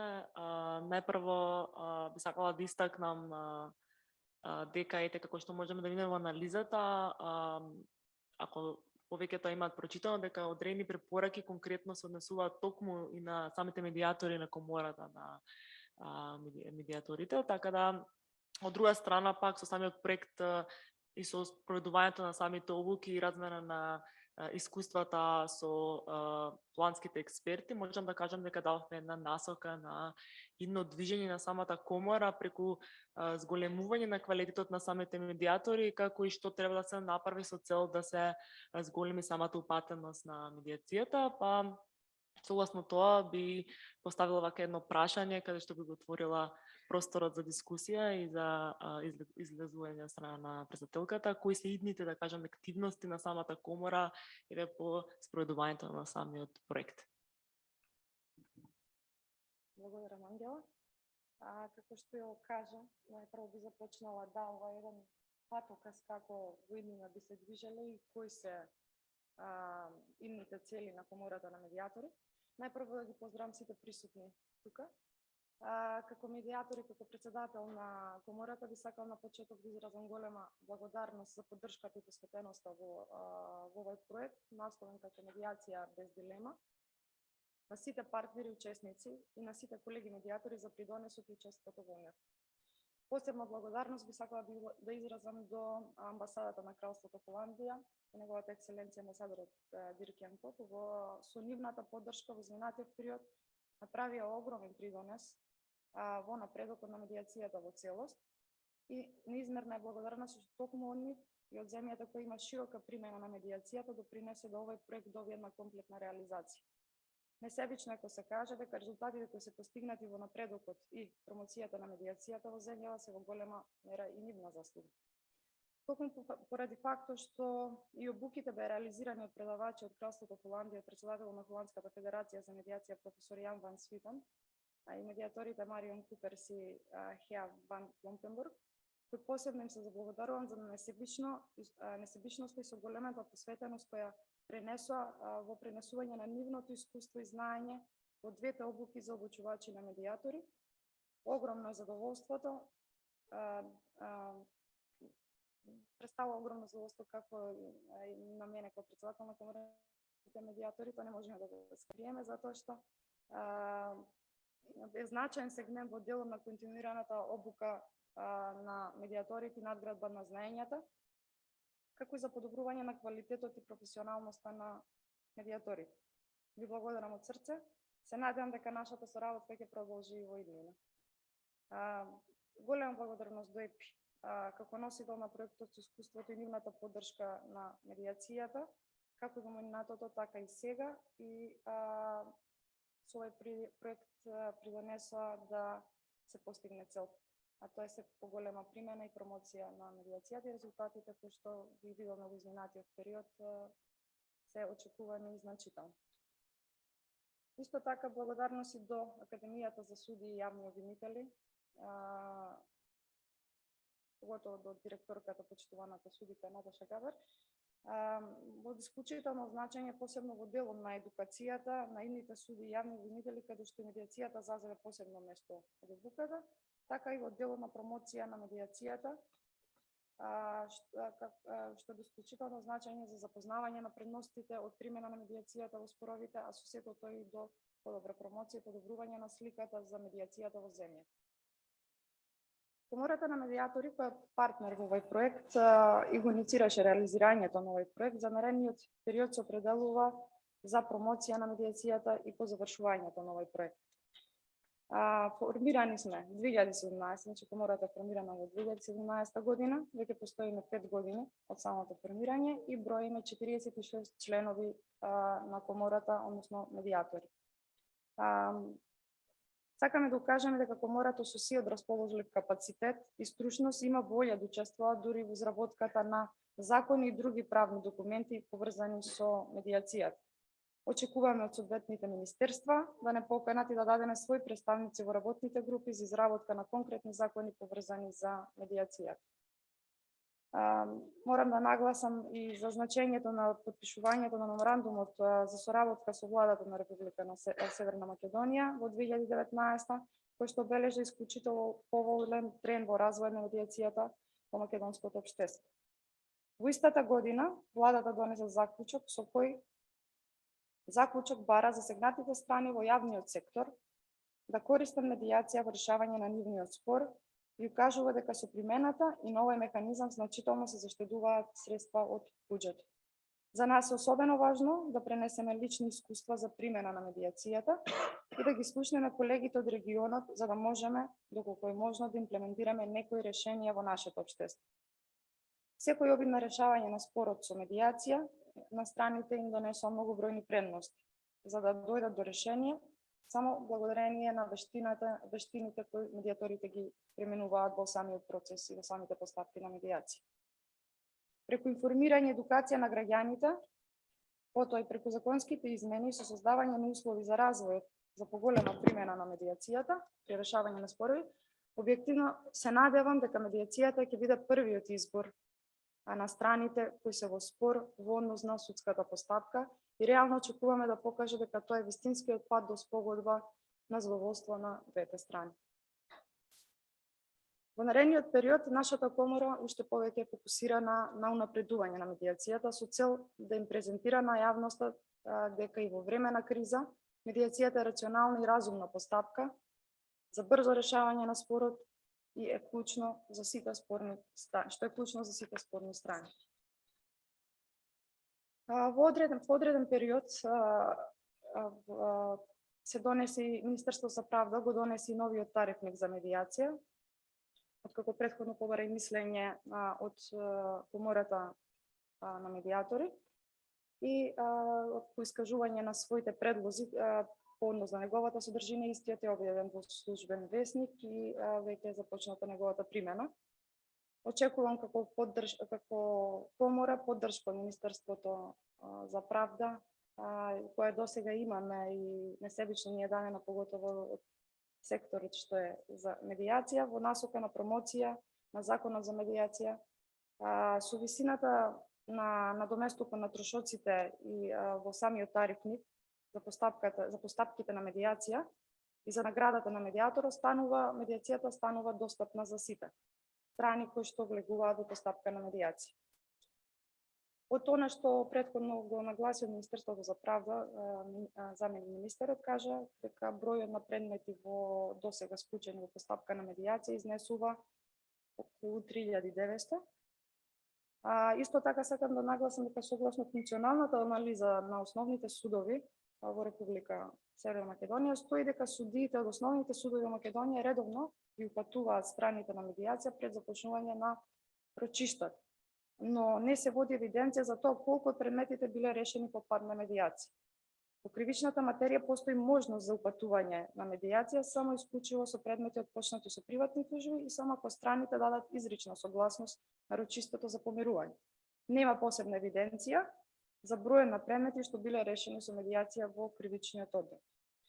Податоците кои се идентирани во анализата упатуваат на фактот дека сите одговори се идентични и воглавно заклучокот е дека треба да се води евиденција во судовите кои предмети се решени со медиација со оглед на тоа што доколку странките или страните во постапката на медиација го решиле спорот, судијата нели согласно тоа носи решение врз основна постигната спогодба. И тоа би било еден од механизмите кои што може да се воведе во судовите за да ја добиеме јасната представа со евиденцијата и постувањето на ваквите механизми за евидентирање на ваквите постапки кои биле упатени на медиација и исходот од самата постапка на медиација ќе допринесе за јасна слика за напредокот и примената на медиацијата во Македонија. Не знам и дали во Министерството за правда има регистрирано вакви предмети кои што конкретно упатени од страна на судовите во постапка на медиација, меѓутоа би било пожелно и таква евиденција да ја добиеме од ваквите предмети. Согласно стратегијата за реформите во правосудството, постапките кои ќе бидат упатени или решени од постапка на медиација треба да изнесува најмалку 10% од вкупниот број на судските постапки. Бројот се уште е многу низок, но се надевам дека подобрувањето на сликата во примена на медиацијата оди во прилог на поголема застапеност на истата. Со тоа што ќе овозможи на граѓаните и на правните субјекти брзо задоволување на интересите и полесен пристап до правда. Реализацијата на овој двегодишен проект ги даде очекуваните резултати, но истовремено создаде и обврска за поставување на повисоки и поголеми цели за војнина на Комората на медиатори. Верувам дека ќе ги остварим. Благодарам. Благодарам, Гордана. Никако го начна и самото прашање што го имам за останатите говорници, односно веќе како што можевме да видиме во анализата дека голем број недостатоци и пропусти ги има во самото судство и обвинителство.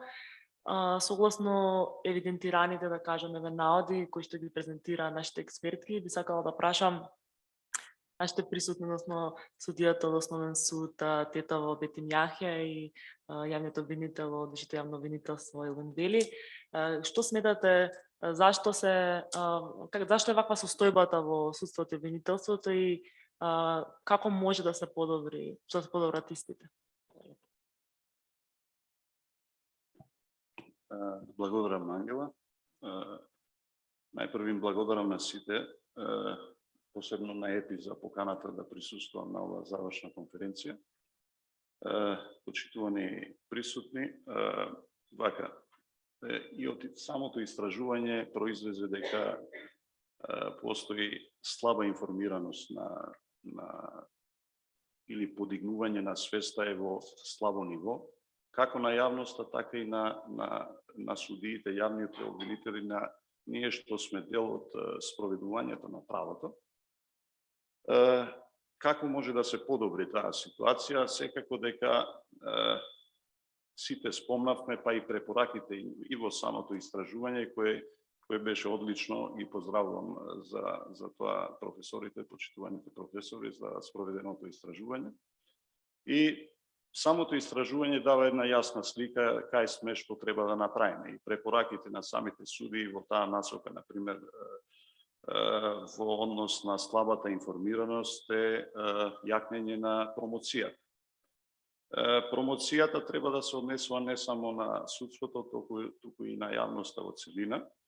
Ја би го кажал тоа како една поагресивна промоција.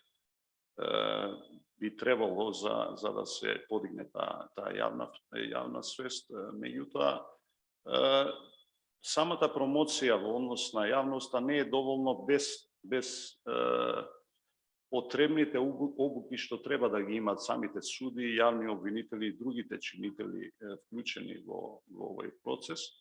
Значи, судиите не можат да промовират нешто ако не го знаат тоа што промовираат. Треба да бидат детално запознаени со тоа што треба да го промовират, а во конкретниот случај да бидат запознаени со предностите кои ги има медиацијата, економичноста, трошоците во кривичните предмети, бидејќи јас сум судија кривичар, во кривичните предмети голема придобивка е да немаш евиденција во казнената евиденција, да не се води, значи и ова е голема предност, дури и за приватни тужби или тие мали кривични дела, условно кажано, односно полесни кривични дела.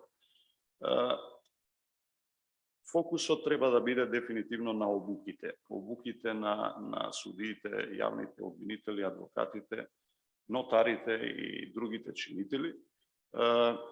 Сметам дека обуките треба да бидат специјализирани и посебни по однос на судиите, по однос на јавните обвинители. Сепак пристапот е различен.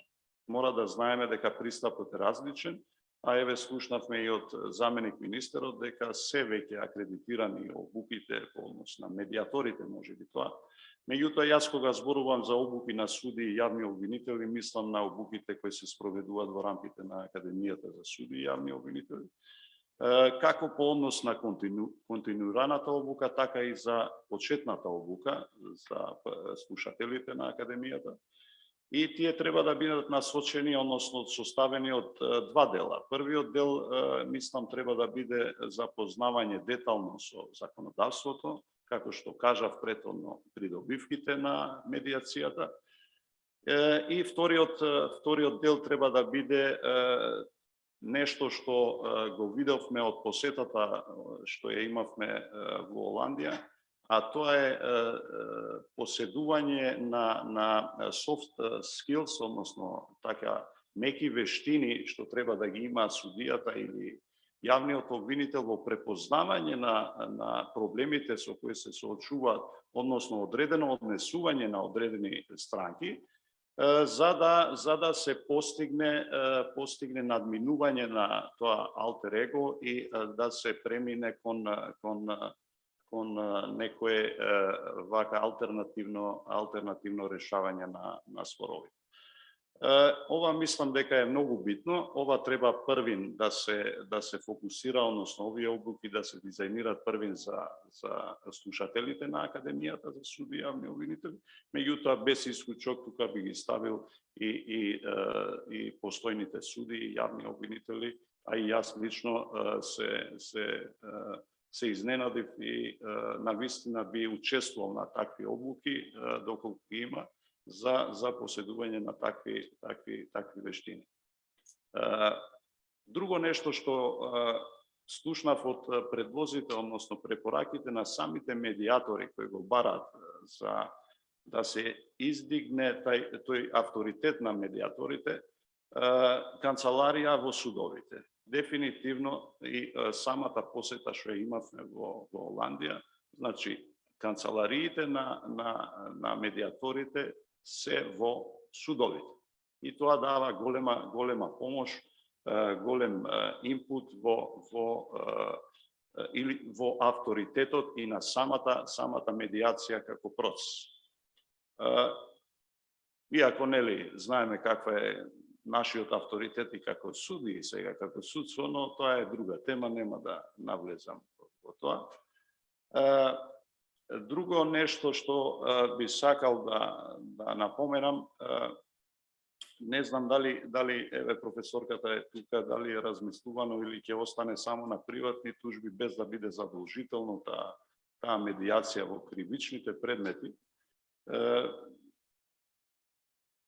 За судиите кривичари, мислам дека е навистина пожелно да има задолжителна медиација баш за тие кривични дела кои подлежат на скратена постапка, односно поточно за приватни тужби. Би било добро да се вметне не како алтернатива, можеби како обврска задолжителна за претhodно да се спроведе медиација. Навистина се соочуваме со сериозни проблеми, посебно во приватните тужби. Значи се тужи за се и се што. Загрозување на сигурност имаме, не знам, секој втор ден добиваме по една приватна тужба, што е претерано. Иако знаеме тоа загрозување, едно псување не е загрозување, меѓутоа за се и се што се поднесуваат приватни тужби, тргнувајќи од фактот дека самата медиација треба да оди во прилог и на растаретување на работата на судовите. Јас до тука толку мислам дека ако има некој прашање дополнително може да одговори. Ти благодариме судија, исто така што ги истакнавте искуствата што беа пренесени во студиската посета. Сега ќе му дам збор на јавниот обвинител Елвин Бери. Почитувани присутни, најпрво би сакал да се заблагодарам за можноста да говорам тука пред вас. Посебно би сакал да се заблагодарам на Институтот за европска политика, на Академијата и на Кралството Холандија што ни овозможија воопшто да учествуваме на вакви обуки, на вакви размени на искуства, на обучувачите, односно на експертите кои што денеска присутни тука. Јас лично особено на господинот Јан Ван Цвитен, кој што успеа да ми ја вметне медиацијата како начин на размислување и начин на функционирање во моето секојдневие и работа. Ке се надоврзам на судијата Бетим Јахја во делот на забелешките и начинот на кој што некои работи би се промениле. Најпрвин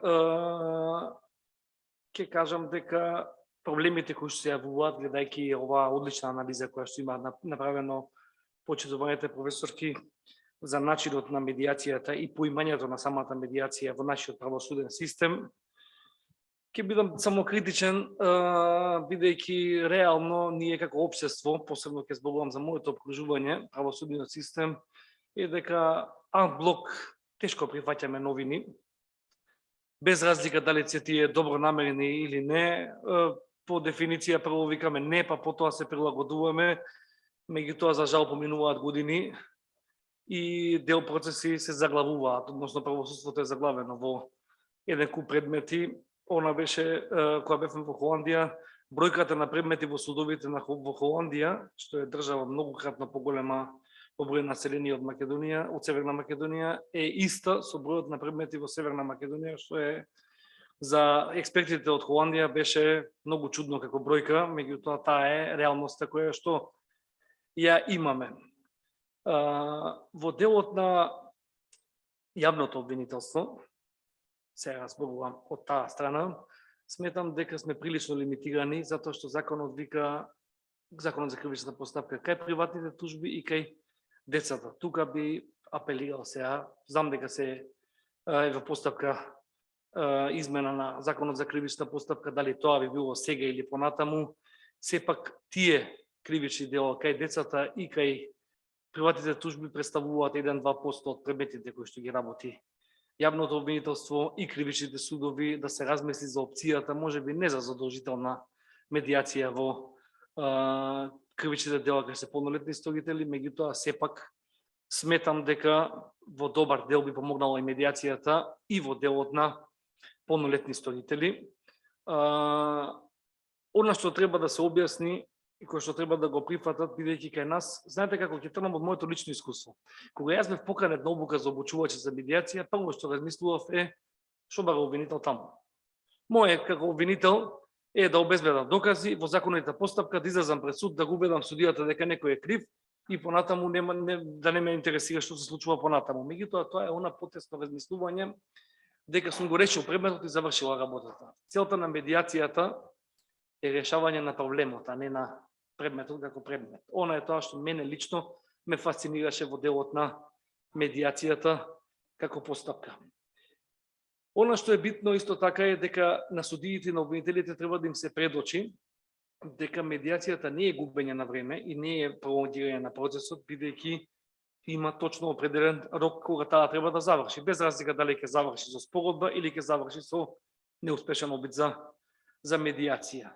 Сметам дека во тој дел треба да се поработи многу, меѓутоа првично би апелирал тука е почитуваната професорка да доколку постои можност. Сега не знам какво е расположението во тие работни групи, да се вметне како опција и во кривичните дела за полнолетни сторители, бидејќи во законот за кривична постапка на Холандија тоа е само еден член, каде што е наведено како треба да изгледа медиацијата. Ние веќе имаме разработено на некој начин кај децата и кај приватните тужби, така да некоја подлога како таква имаме. Сметам дека во делата, барем во скратена постапка, мислам дека би помогнале, онаму каде што постои таква можност, а судиите и обвинителите ќе треба да проценат за кои кривични дела може, а за кои не може да се примени медиацијата. Се согласувам со судијата Бетин Јахја дека кога бевме во Холандија, самиот факт дека во судовите има канцеларии кај што има медиатори кои што по оценка на судијата и обвинителот ги преземаат работите во своји раце, е процес кој што е добар за да се добие впечаток, меѓутоа сметам дека ударниот дел на процесот на медиација треба да биде запознавањето и промовирањето кај судиите и јавните обвинители, што тоа значи.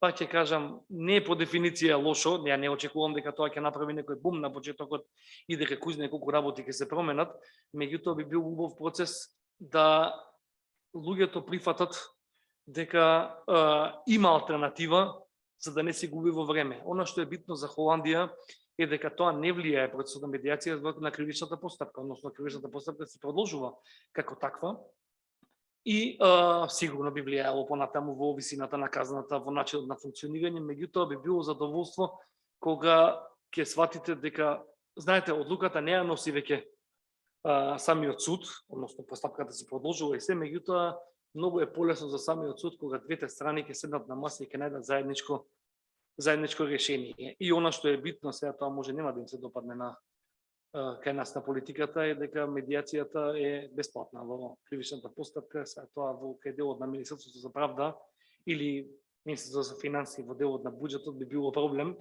затоа што треба се обезбедат дополнителни средства и пари. Затоа што знаете кај нас кога ќе му кажете на некој може да одиш на медиација, првото прашање ќе биде колку пари ќе ме чини тоа. Што е нормално. Сега ние сме пак друго општество, друг начин на размислување. Ако ќе му кажете дека е без пари, тоа доколку се обезбедат средства, тоа може би ќе го прифати, зашто да не пробам како опција. Искуството што го имавме во Кралството Холандија беше огромно, затоа што тоа е еден начин на функционирање кој што си има една традиција и систем, како што вика и Гордана, тоа е еден систем кој што мислам дека може да се прилагодиме, моје лично убедување. Сега како тоа би функционирало во пракса не знам, меѓутоа сметам дека со доволно измени мали измени во Законот за кривична постапка во делот на дозволување на медиацијата кај полнолетните и посебно обуки кај судиите и обвинителите, дека тоа не е ништо страшно, дека во суштина дури и од помош, а не од терет за работата на јавните обвинители во предистражната и во истражната постапка, понатаму и за судиите во текот на кривичната постапка. Сметам лично дека може да се постигне многу. Не сум за веднаш да биде задолжителна медиацијата, затоа што кај нас знаете како се трга тоа што мора да се направи, па се тргнува обратно.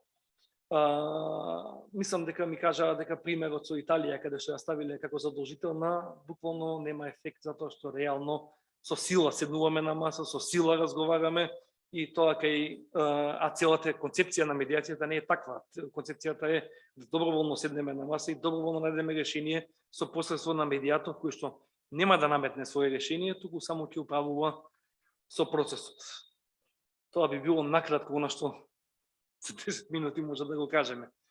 А инаку се согласувам со професорката Лазетич дека треба да ги седнеме сите противници на маса на медиацијата и дека мислам дека може не сите, али поголемиот дел би ги разубедиле. Јас ви го кажувам моето лично искуство, не сум бил противник на медиацијата, далеко од тоа, меѓутоа едноставно сум сметал дека не целисходна и дека едноставно би било губење на време, затоа што реално сум ги обезбедил доказите, си одам со обвинение, нема што да седнуваме на маса и сега да губиме во време. Прво и основно, она што го разговаравме и во Холандија е дека не го работам јас тоа. Едноставно го работи медиатор. Значи, најбитно не е мој терет во целата работа и нема да го обремени ни судијата, ни обвинителот во делот на нивното постапување. Го работи трето лице кое што е квалификувано тоа да го работи како така. А инаку за како да ги обвинителите сега конкретно со обуки, со промоција, со законски измени, сметам дека би можело да се мотивираат да повеќе ја користат. Прашав во основното обвинителство Скопје како користат медиација кај малолетниците. Сметам дека податоците се многу ниски и дека не се на задоволително ниво како такви да се користи медиацијата во тие постапки. Ви благодарам за прашања. И благодарам многу обвинителе. Сега ќе го отворам просторот за прашања и ги поканувам присутните тука во живо, како и онлайн, доколку сакаат да постават прашања. Веќе имам уствари две прашања онлайн кои што веќе ги прочитам, а доколку сакаат присутните онлайн може да се јават самите да ги постават. Секако, професор ке повелете.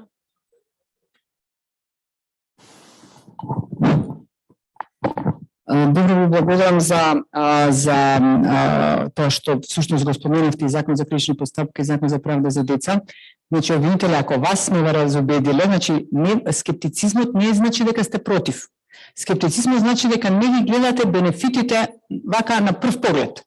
Тие треба да ги поканиме на следната конференција. Тие што мислат дека медиацијата можда е успешна, можда не, кој би знаел тоа. Тие треба да бидат за едноставно слушнат, да видиме кои се нивните аргументи, ако воопшто имаат, и пак да им изголемиме знаењата. Затоа реков дека е добро да скептиците ги повикаме. Инаку, морам да кажам дека со грдни маки ја чувам медиацијава и во Закон за крични постапки и во Закон за правда за деца, затоа што некако на вистина не примената води кон тоа да вела таа пак е избришено, значи тоа е апсолутно неприфатливо. Поентата е да ние ги имплементираме решенијата, да не терат, кога речеме дека има нула случај, тоа ни создава едно чувство на одговорност, така, најлесно е вие решението да го напуштите и ништо од тоа. Морам да кажем дека во групата се внесе кај приватните тужби дека вие всушност задолжително давате предлог за медиација. Вие не можете со сила да ги натерате, ама прво беше може да даде, а сега дава предлог. Тоа значи дека сте должни како судија во она рочиште што е подготвително рочиште да им се укаже на предностите на можноста за медиација и така натаму. Морате. Значи тука не е оставено на процена на судот, секако дека и во претходна фаза, кај Закон за правда за деца уште во фаза на обвинување. И оно што ние сме го внеле во двата закона е да постои определен рок, бидејќи беше дискутирано, како ќе бидеме сигурни, и тоа е скептицизмот и во анализата што ја правевме, дека ќе се исполни спогодбата. Знаете, ние сме чуден народ, сега ќе ви подпишаме и после ќе викаме сега тужиме. Значи, внесовме за да нема кримевиденција, бидејќи тоа е борбата, условно речено, и придобивката, ајде така да кажем, на оно што сторите дете во суд или со закон, определен рок во кој што треба да се достават доказите дека е исполнета врската која што е предмет на спогодбата, тогаш го затварате случајот. Вие како обвинител, односно судот како суд, и тука се носи решение за запирање на постапката, кога ќе се добијат доказите. Мислам дека тие две измени, може би дека навидум мали, не многу значени, мислам дека ќе помогнат и кај Закон за правда за деца, ги тргнатме оние услови за медиатор, сме ставиле кој да бираме асистент на факултет, значи не знам магистар и така натаму, а нас не треба некој, како што рече деканката, да не смири, а не да не скара, така што да, што степен образование, тоа е по мене ирелевантно, soft skills се битни и тие вештини да знае да ги едноставно да ги примени. Еве толку од мене, се извинувам да не узурпирам времето. Можам да кажам како коментара и плюс и прашање од страна на Ида Мантон. Ако сака да се приклучи самата да го постави, и можам ја да го прочитам. Океј, јас ќе прочитам. The conventional objection to mediation is weak enforcement. Mediators don't always have institutional staying power. They often exit after successful conclusion, thus can't monitor and enforce. If parties agree to an enduring enforcement agent, why bother with a separate mediator? Is this problem identified in practice, and how is it regulated in the relevant Macedonian laws?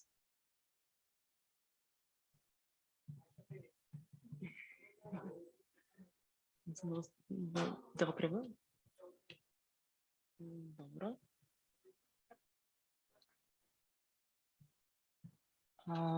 Секој и да, ако сака и самата да се приклучи слободно, но еве моментално имаме и друг што се јавува за збор, може дека се преведе на Илија да му дадам збор.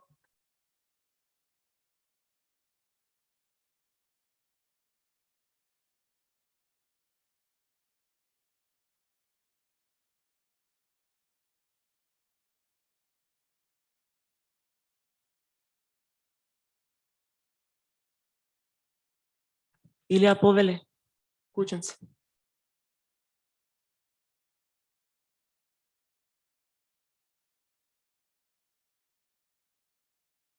Илија, се слушаме?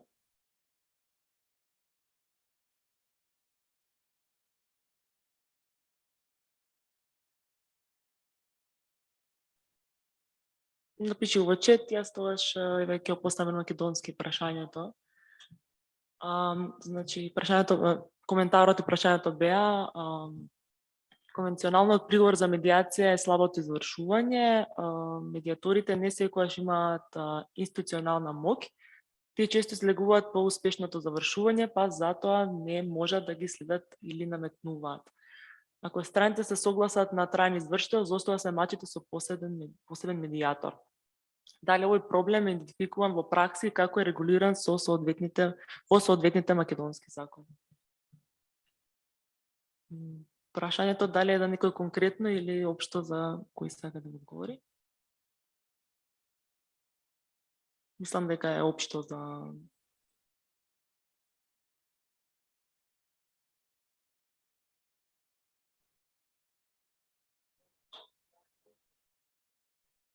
Добро, да, ќе соберам повеќе прашања. Имаме коментар од медиаторот Зоран Вучев. Напротив, искуството во Италија кај кривичните предмети има огромни позитивни резултати. Не знам од каде му е ваквата информација на обвинителот дека немало резултати во Италија. Јас дури како пример го изнесов на едно друго предавање каде беше присутен самиот обвинител. Дали имаме прашања од страна на присутните во салата? Повелете.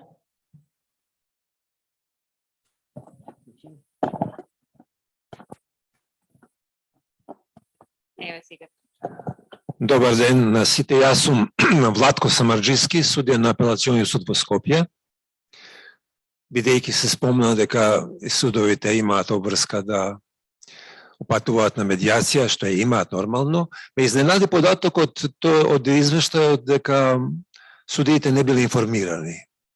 Може би одговориле не сме доволно информирани, иначе не се неинформирани судиите. Упорно имаме ние постојано едукации и во академија, и во странство, и сме биле и во Холандија, и на матра програми за алтернативно решавање на спорови, значи судиите се информирани.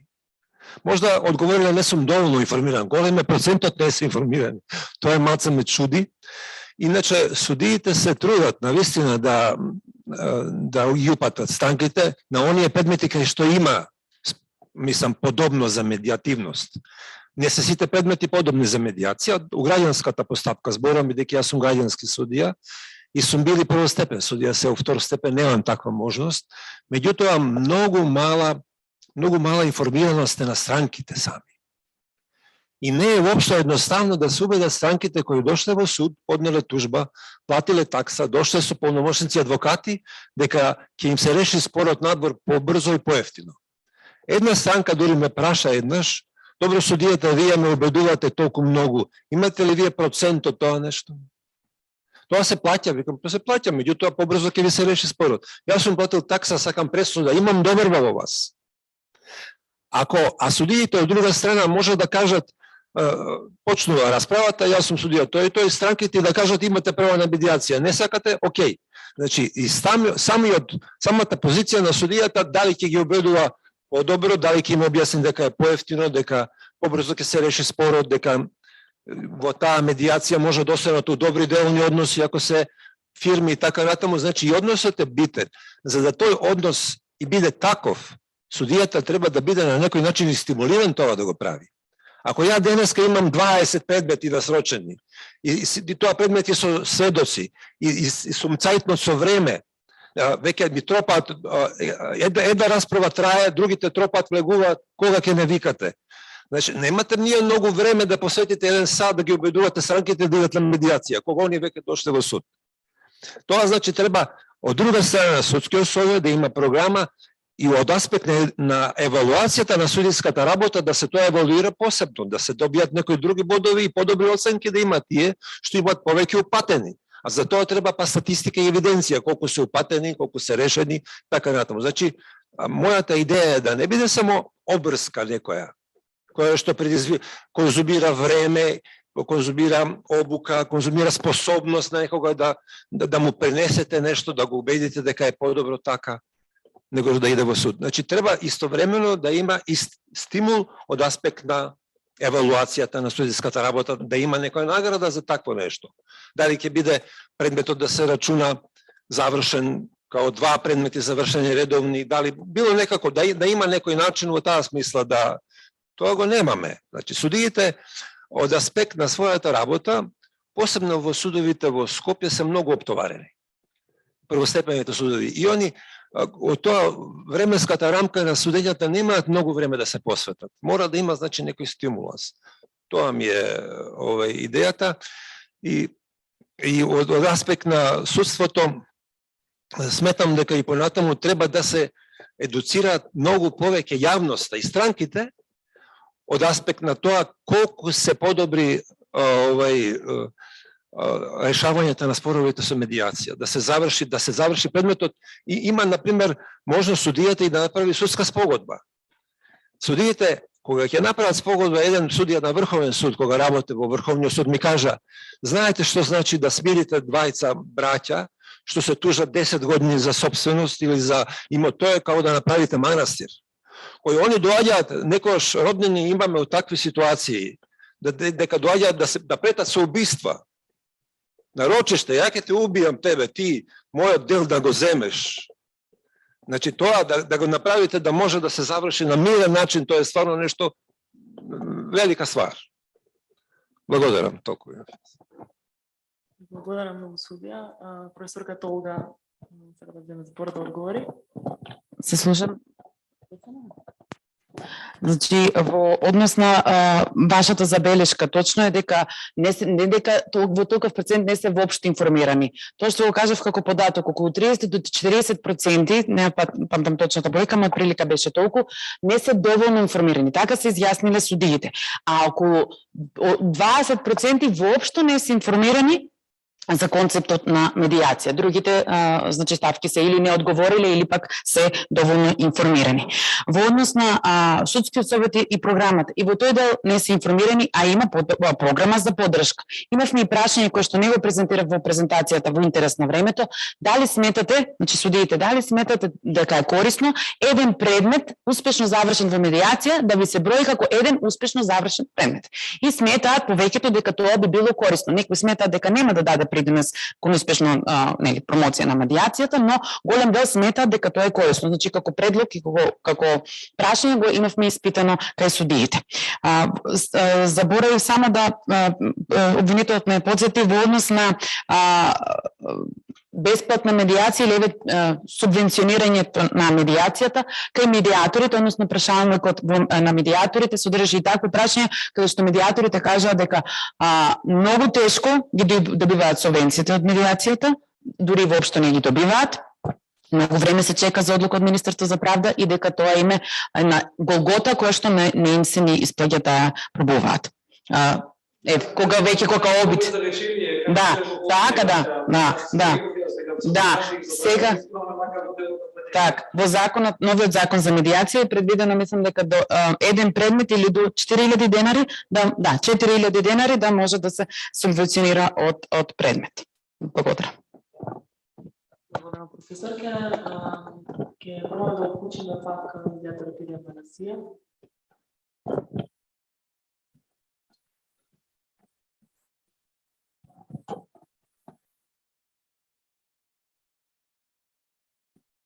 Илија?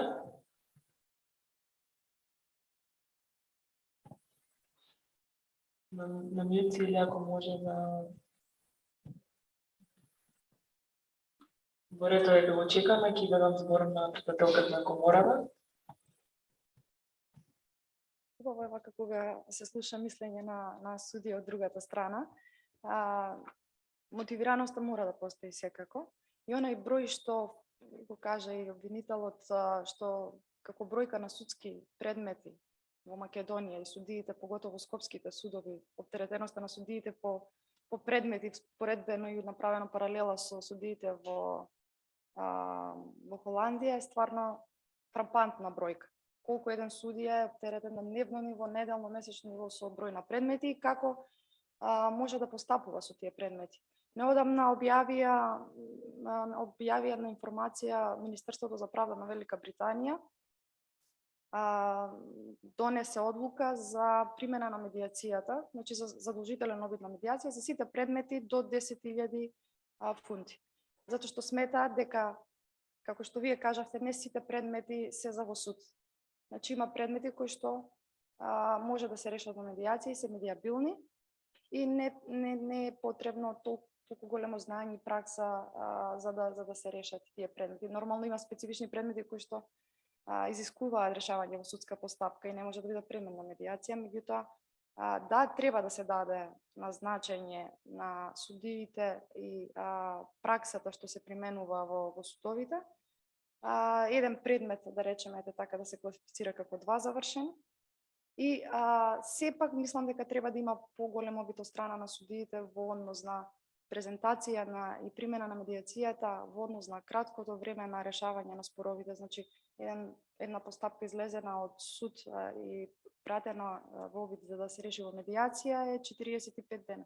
Сепак тој рок е доста краток, дури да има обид за медиација, па искуството, ако не ја примениме, нема да знаеме дали имаме добро искуство во постапките на медиација.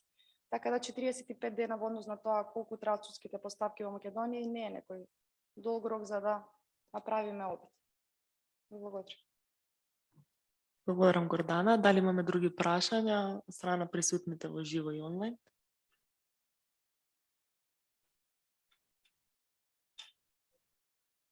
Повелете. Професор Оливер Бачановиќ, прво да и се заблагодарам на колешката Гордана што ме спомна, нели, во контекст на медиацијата.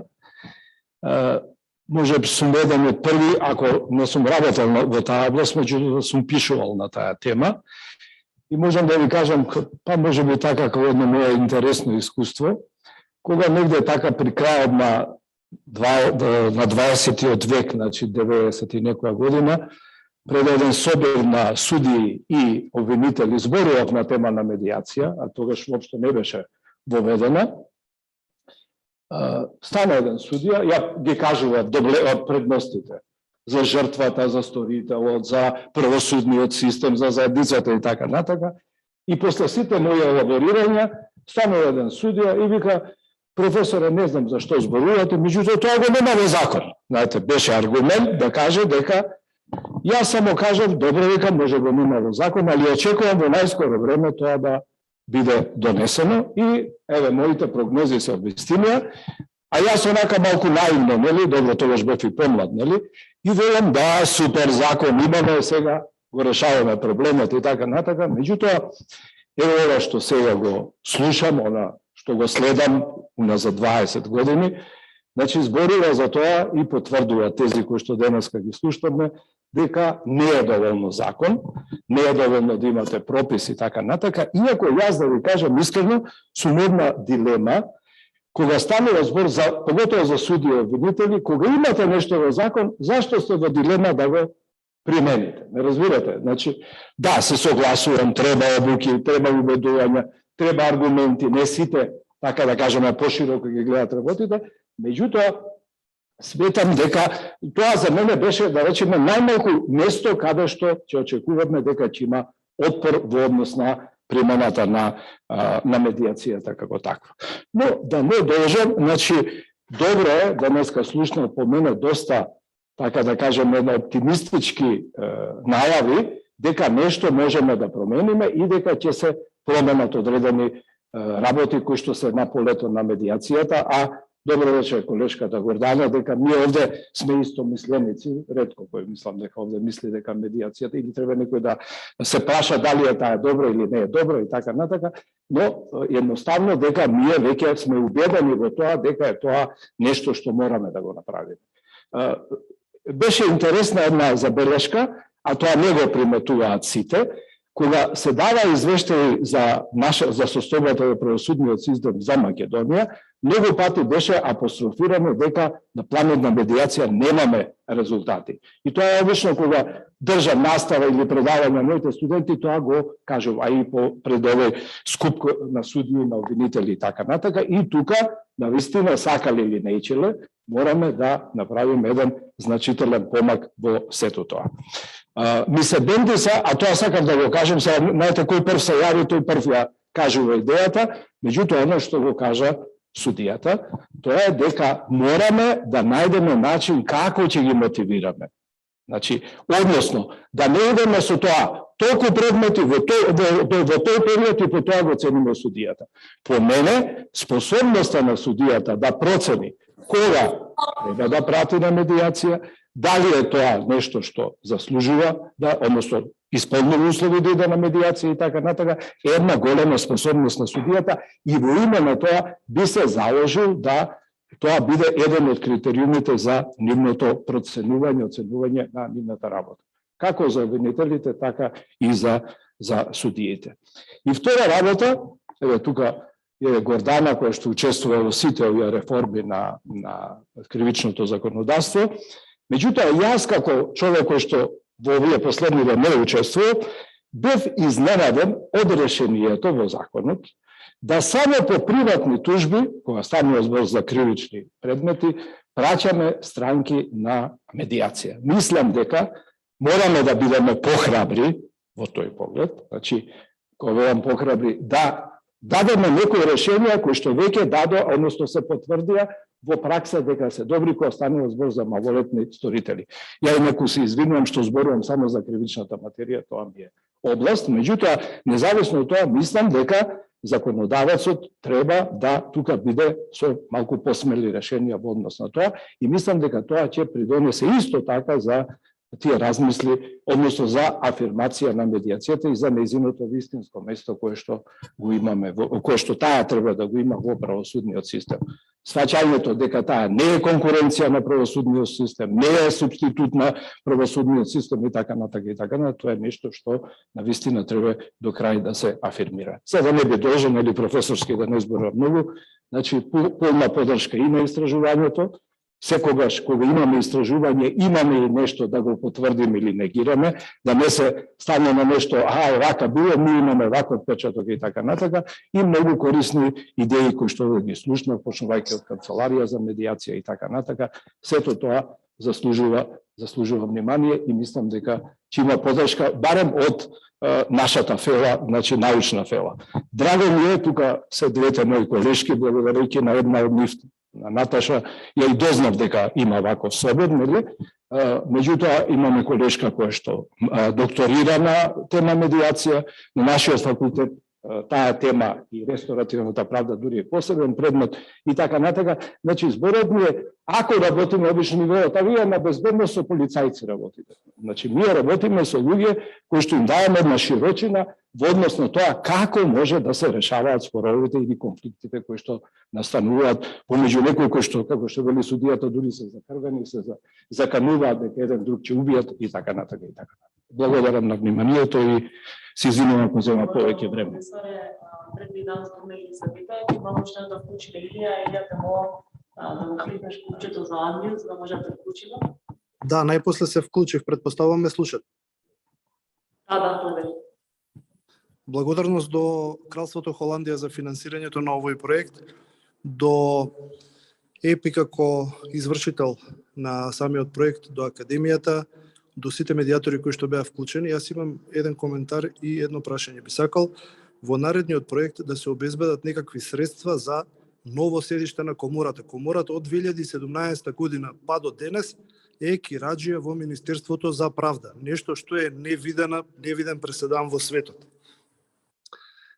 Благодарение на Министерството има некое место, има некое седиште, меѓутоа не дозволиво е медиаторите како независни да бидат кираџии на извршната власт. Мислам дека еден дел од перцепцијата кај граѓаните е и тоа. Благодарности до судијата и до обвинителот кој што го истакна своето позитивно гледиште, до професорката Лажетич и Кошавелиска за нивното залагање и сметам дека секој од нас може да придонесе ако комората биде потранспарентна во својата работа и медиаторите повклучени во медиацијата. Дали има некаков план да се овозможи седиште независно за комората на медиатори?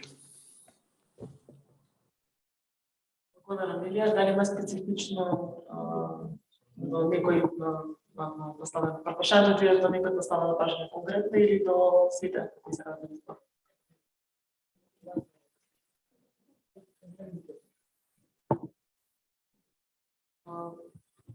Ако нема кој да одговори, би одговориле во иднина, секако да се давам сега збор на програмна начин.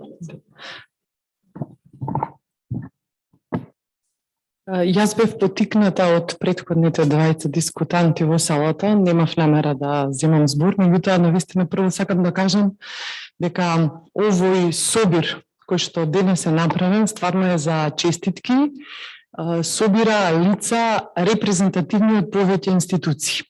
Но ние едно што научивме, затоа бев потикната и од судијата и од професорот, беше на обуката, каде што во Холандија, ако добро се сеќавам, на вакви обуки не се вклучени само од правосудството и од медиаторите, туку се вклучени и други засегнати страни, како што се градоначалници, како што се директори на компании.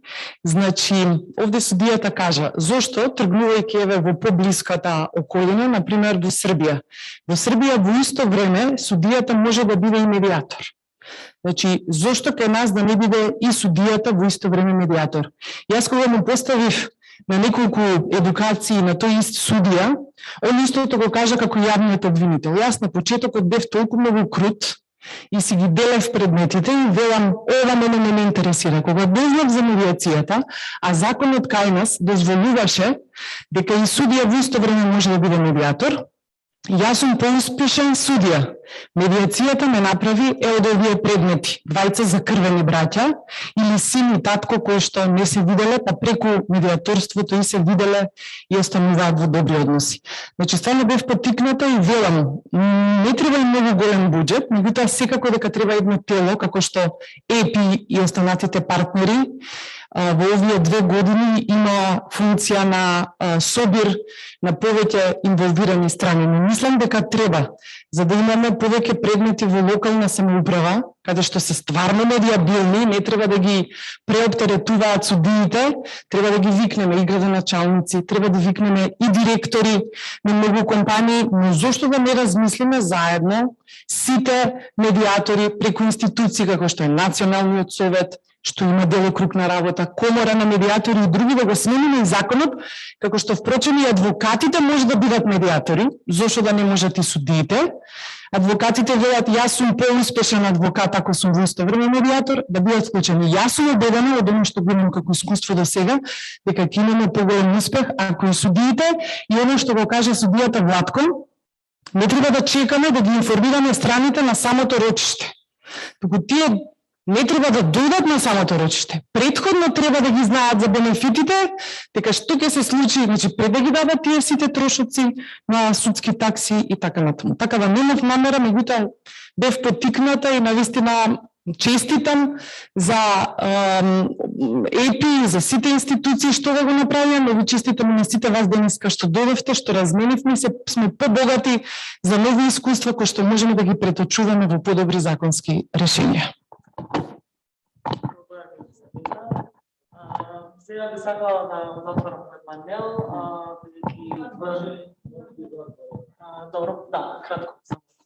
Јас сум баклив, 90% ме познавате, од почетокот и пред да има медиација во законот учествував, меѓутоа не би зборил за тој дел, искуството големо, меѓутоа би одговорил на овие 2 прашања што беа начелно, бидејќи за мене исто така тие 2 прашања. Едното е задолжителен обид на медиацијата. Тачно е дека Италија на почетокот пред 10 години у Европа се воведе прв пат задолжителна медиација, меѓутоа не успеа и се откажава дел, меѓутоа има новини, сега функционира задолжителната медиација во Италија, така да, драг обвинителе, мој пријател, затоа беше и прашањето да ви разбрале дека тој дел. Второто е, значи, второто прашање е околу извршноста на спогодбата. Не го разбрав добро, ама така беше.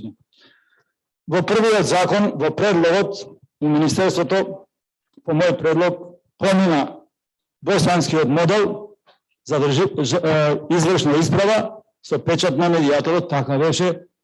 Меѓутоа од непознати причини некои го извриша тоа, кога дојде предлогот, министерката реагираше, не пројде у комисијата, не пројде тој дел и со извршноста на спогодбата, довербата во медиацијата дојде на најниско ниво, бидејќи знаете дека кај нас многу тешко се извршуваат и спогодби судски, а камоли медиаторските спогодби.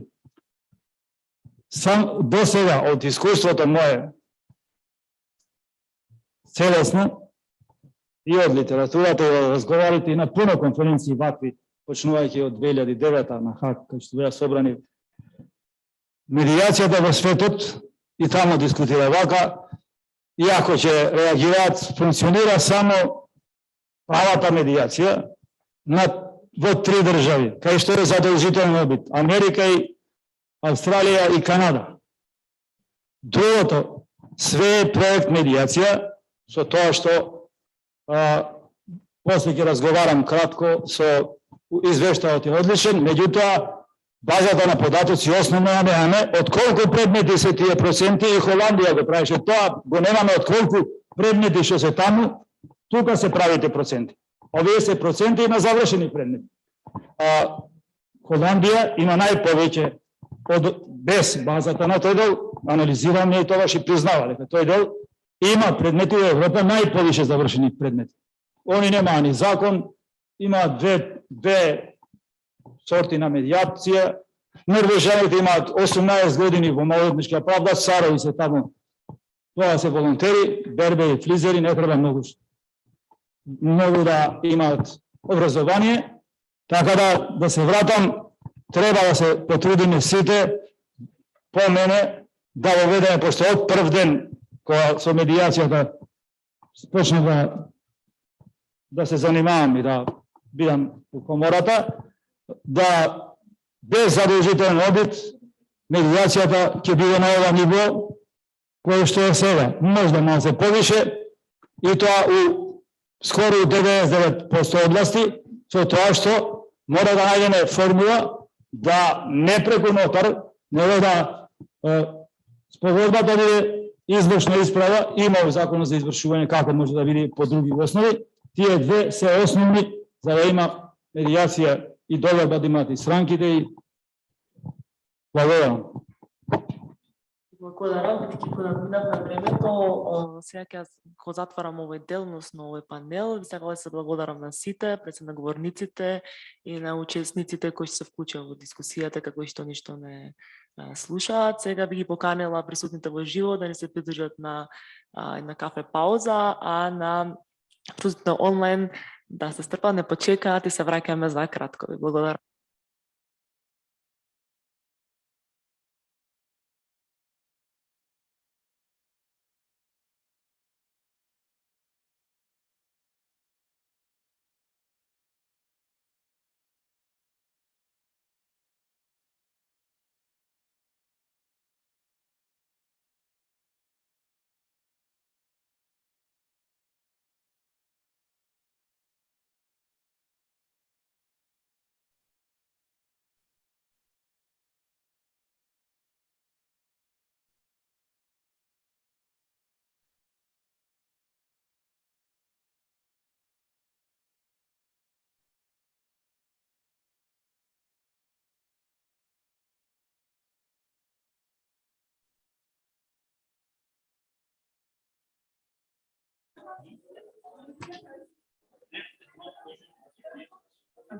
Дали ги може да седнеме за да почнеме со сесијата на време? Мислам соодветно со каснењето. Да.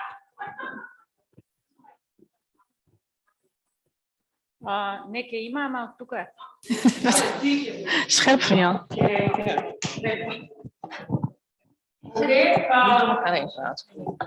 Мислам дека официјално може да започнеме оваа втора сесија, која ми е особено драго. За темата што ќе говориме, особено затоа што од 2011 и од првите проекти што ги почнавме со ЕПИ, бе вклучена во проекти за медиација и тоа што се обидувавме да го направиме е да утврдиме некои стандарди за квалитет на медиацијата и медиаторите, и тоа го направивме преку новиот закон од 2013 што беше донесен, меѓутоа ефектите не ги увидовме затоа што имаше една туткава имплементација на тој закон кој почна да се имплементира понатаму од 2017 некаде.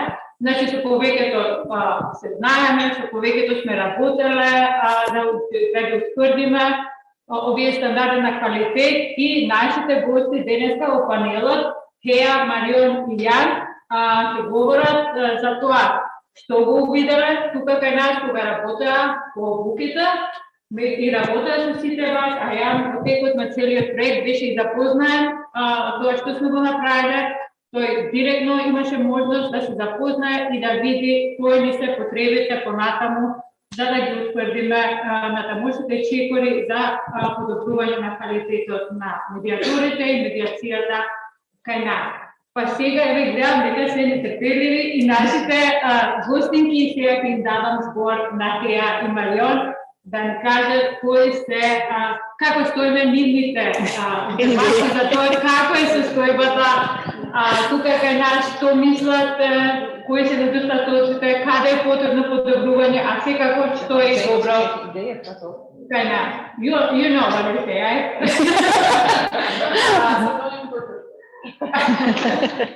Okay, so here and Marion, please, with your observations, and I see you're ready to keep it very energetic. I hope so. Discussion. So please. Thank you, Dita. I missed the translation, but seeing on your non-verbal communication must be good, what you told. First of all, we like to thank the organization for having us here. And Naam is starting our presentation, yes. We want to talk about the quality in mediation and especially the quality of the mediator.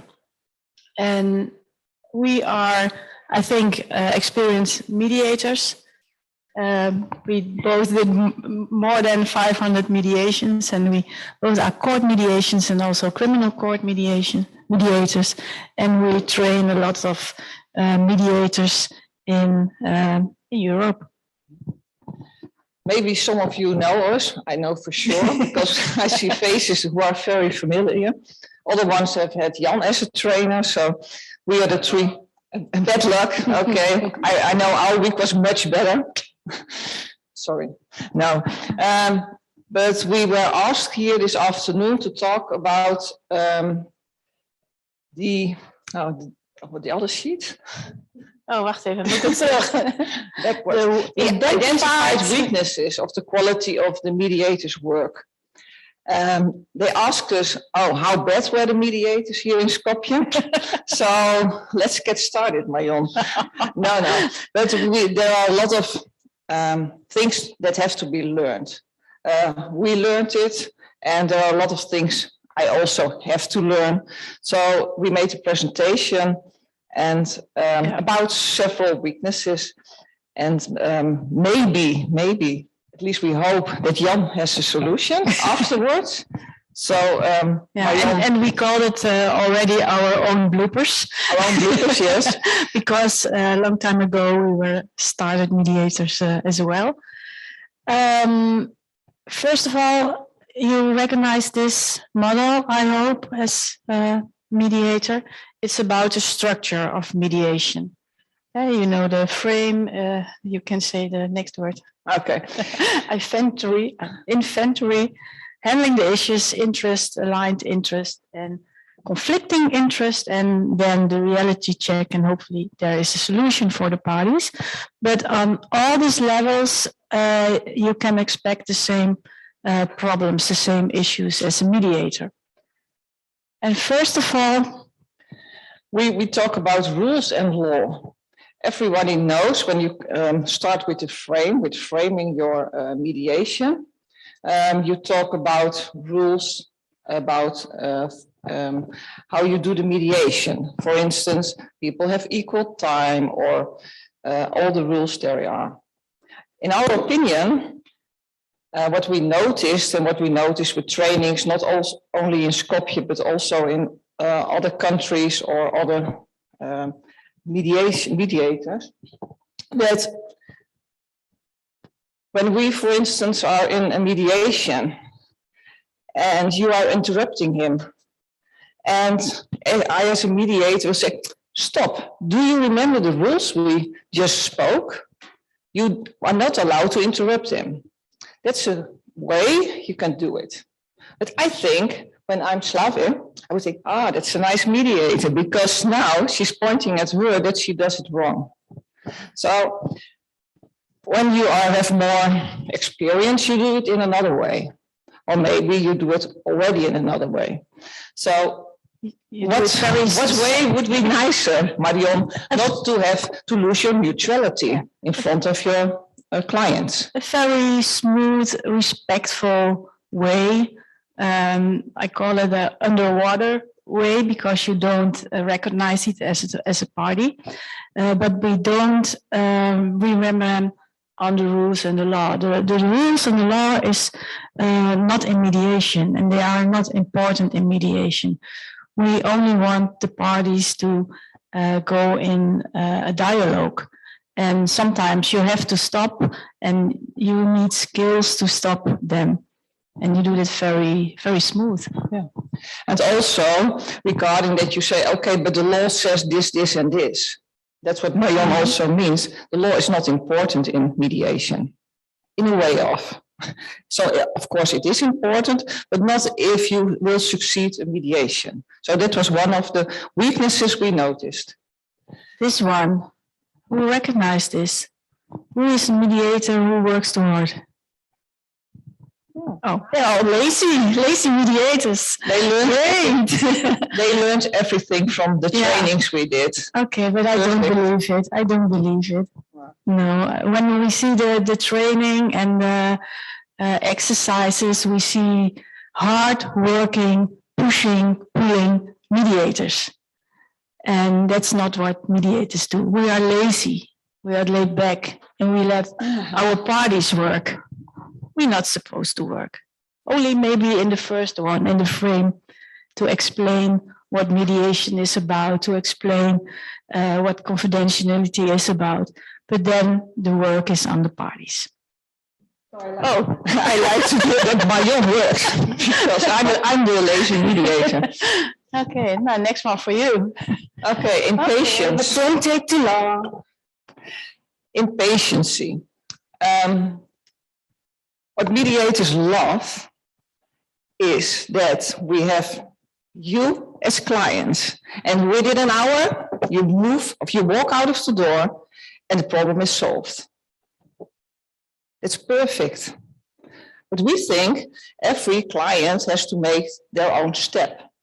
So when you look at the pyramid, you need all steps to come to a solution. So the impatience, for instance, is when we do trainings, our people say after 1.5 hours or something, we're done, end of the exercise. I don't believe it, because then you can't have had all 7 steps in that short way. Can you name also another impatience thing? No, you take too long now. You mean time? Time. Okay. When you as a mediator watch constantly the time on your watch or on the wall, people will see that, and you put a little pressure on your clients when you're not relaxed and not have enough time for your mediation. So we have time between the mediations, mostly one in the morning and the other one in the evening, because we don't want to be on a time pressure as a mediator by ourselves, because it's very uncomfortable for the parties. And every conflict needs its own time. I bet I can say every person needs his own time. It can be that one of the clients is very impatient because he or she thinks, I know the solution, stop now. Or maybe I as a mediator, I do a lot of cases. So sometimes when I sit with people and I think, come on, this and this, you're ready. We call it cat in bakkie, this chicken in the basket, of kitten in the basket. I don't know if that's a funny translation. It's not a good translation. Okay. But then you are too eager to solve the problem when you know what the solution is. Okay, next one. Next one. Hey. Why? Yeah, impatient. Blah, blah, blah, blah, blah. This is so funny. I really have to say this. Maybe you don't like me at all after this, but I'm so sorry. We already made this one. Blah, blah, blah. And we know that people from Macedonia need more words for saying the same thing. We learned that in the training. Yeah. Blah, blah, blah, blah, blah. Very interesting. So when there is someone near the microphone, you keep on talking. I don't know, you don't, but other people. You keep on talking. That's okay when you're sitting at a restaurant, drinking wine with your friends or whatever. But in the mediation, the ones who have to talk are your clients. Yeah. But not too much also. So I think you have to be more direct. Why? Ja, hij zegt impatient, dit ding. Okay, talk too much. Click too much. She clicks too much. Yeah. But when you talk too much or let your parties talk too much, there is a risk of getting an imbalance because you're not dividing the time equal with each party. And also our brain is not so good in remember everything people say. So when there's too much information and wat is herhaling? Repetition of the information, you get lost in your own mind. So when you want to have a good structured mediation, you have to take care of equal time between the parties, and also that is not a repetition of words they already said. So that this was also one of the weaknesses we really noticed. It's very difficult to keep the balance between two parties. And when that happens, the other party, who's not getting so much attention, gets bored or think, okay, the mediator is only taking the time for the other person. So you lose your neutrality as a mediator. Yeah. So it's very important if you have someone like blah, blah, blah, maybe someday you will meet someone, only blah, blah, blah, and then in a polite way, not say, okay, the rules was you get 2 minutes and the other one gets 2 minutes, not regarding to the rules, but just be in a polite way, tell that the other person also has to give some attention. So the neutrality is very important also in this. Yeah, and when you lost neutrality, you lost the mediation. You lose the mediation. And what we then do, we blame the clients. It's their fault the mediation failed. Silence.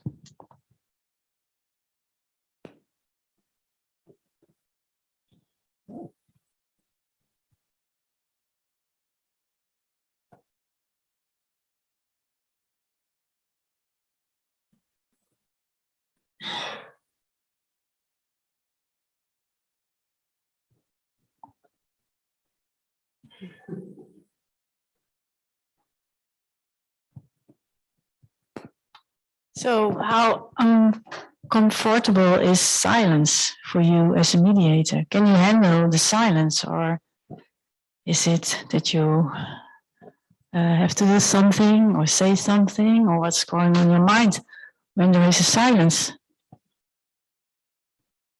We think silence is also communication, not only the words. Your silence is very important. Your clients have to think. And maybe sometimes you as a mediator can also be silent. Maybe sometimes, I mean, I know that for sure, I don't have words. And then I say to my clients, sorry, I have to think about my next question or whatever. So I'll explain it. People sometimes need silence, and silence is very good. Silence is good. It's a song. Yeah. So don't be afraid of silences, because it's needed sometimes when you are in a mediation. And what a lot of mediators do at that point is what I'm now also doing, because I had a feeling Marion was going to say something.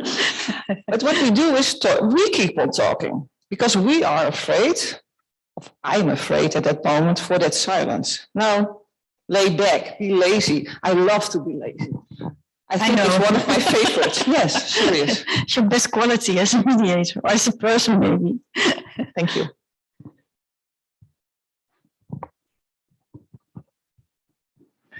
Okay, Marion, what did you have for breakfast today? How was your morning? Did you sleep well? Sorry, and what about your plans for this afternoon? Where shall I start now? I don't know. You don't remember the first question? What I do the rest of the day? Okay. Okay, the rest of the day, maybe we go out for dinner or something. Listen to Jan. Oh, where do you want to go? What do you want to eat? What would you like? What drinks do you like? Was there something with breakfast you said before?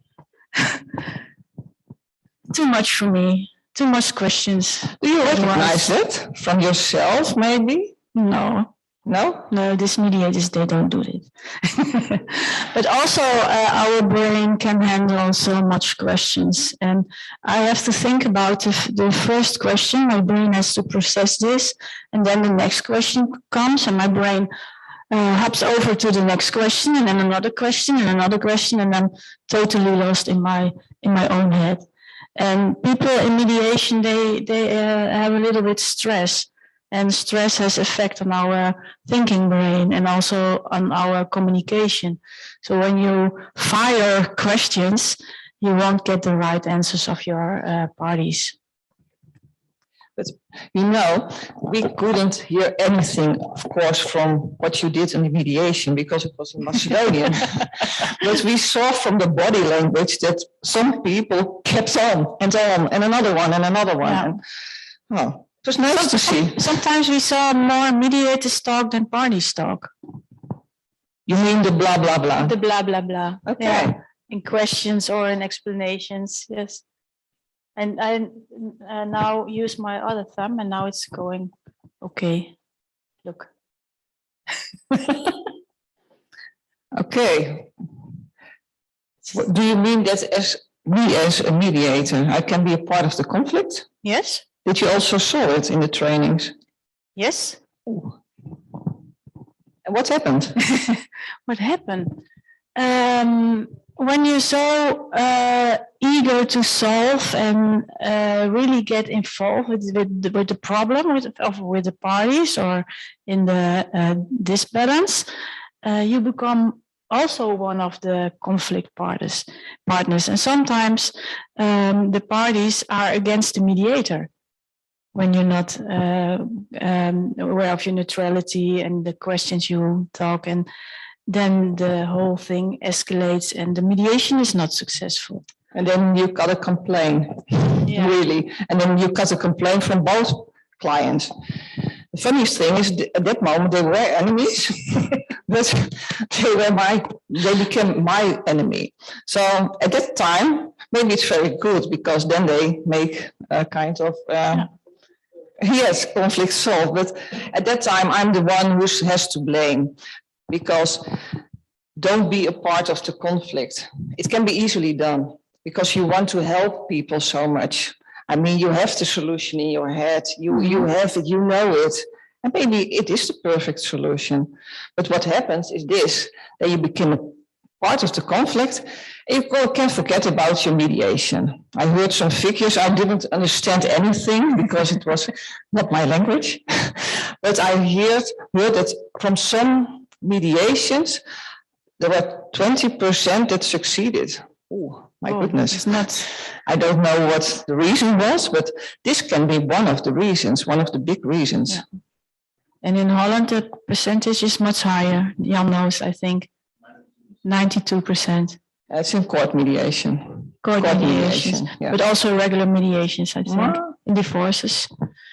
And also sometimes you can really be triggered by something parties do or say when it's about child abuse, and it's touching you as a person.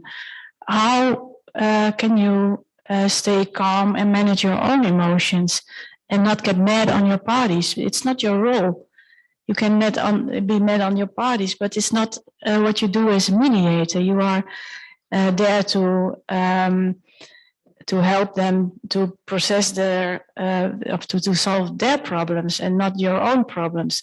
So what do you do when you get really triggered by a party? I get angry. You get angry? I don't know what I have to do. Oh. Will it help when you get angry? No. Or no? No. And in private, how do you solve your own problems in private? I like lawyers. Conflicts. I really like lawyers. You like lawyers? Yes. Okay. I pay them a lot of money and they will solve my problem. Yeah. Because I'm a mediator, but I don't mediate in real life. I only do it with my clients. And how would that affect your role as a mediator when you, as a person, so conflict-minded? I'm sorry, Marion, I was just kidding what I did. But with my own divorce, I mean, my husband is really shit. Really. So your ex? My ex, yeah, of course, my ex. But he was, you know him, he's one of the worst person I ever met.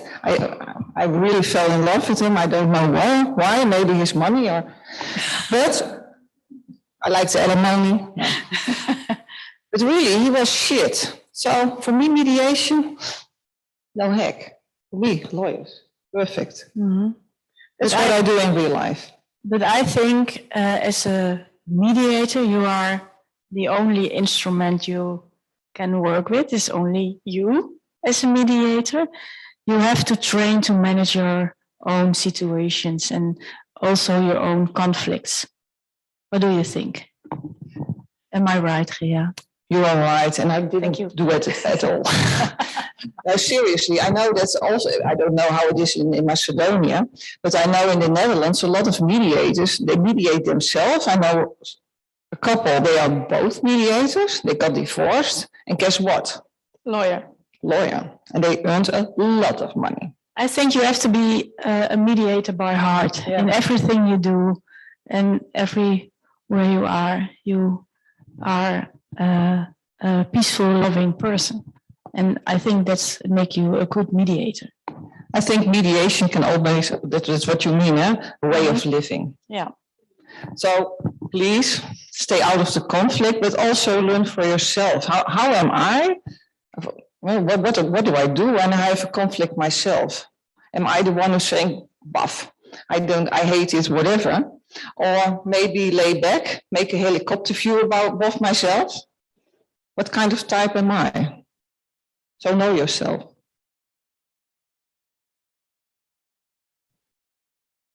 What are you looking now? You know, I feel my stomach.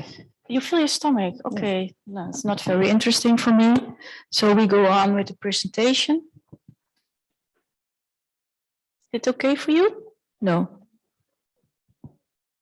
What do you need from me now?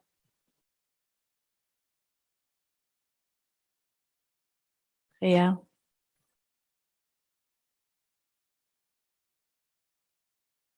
You didn't listen to me. Okay, I didn't listen. I'm sorry for that. What do you need now? Is it okay? Please go on. Yeah? Okay, so the next time I will listen to you. Okay, thank you. Do you recognize it? We don't ignore emotions in the mediation. Every emotion is information. What is touching you as a party in words or how people look or something. And we address it. Sometimes that's enough to address it. I see a tear or I see you're looking like this. What does it mean for you? That's also what you or your colleague meant by training, get trained, how to use soft skills. I think that's very important because a lot of people are not used to say something about emotions. I mean, ignoring is so handy, but it gives us such information that if you don't do it, it can also be something you're. It will come back. It will come back. It will come back later. It can be angriness, it can be sadness, whatever. But I think as a mediator, you have to be very aware of it. Name it. Don't be afraid of it. I think emotions are the most of the best part of the mediation to work with. The emotions of the people, but it's so much information why they touched. It's not a solution. It mostly is the personal personal behavior afterwards, because people have to live with each other again and again. So please talk about emotions. Yeah, we solved the problem. Yes, done. Sign and goodbye. Well done. In an hour. Yeah. Chicky. But I think I skipped 4 parts of the pyramid, but it's not. No problem. Problem is solved. Okay. Problem solved. We have it on paper, so thank you. Well done. It's not working either. What do we forget? Reality check. So check, check, check. Double check. How will it be in a month or in a year? Or how is the situation when a new partner comes in? Or how is it when the children are having their own problems? What will happen then? Criminal justice. What will you do if you meet that person again? Yeah. I mean, you had such an awful thing together. So it's very important to do the check, the double check, three double, I don't know, what's triple, triple check. So the reality check, there are a lot of mediators who forget it.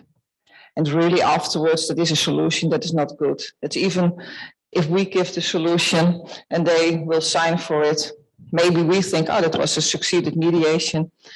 Forget it, I think. That's a solution by head, not by heart. I think that's the difference.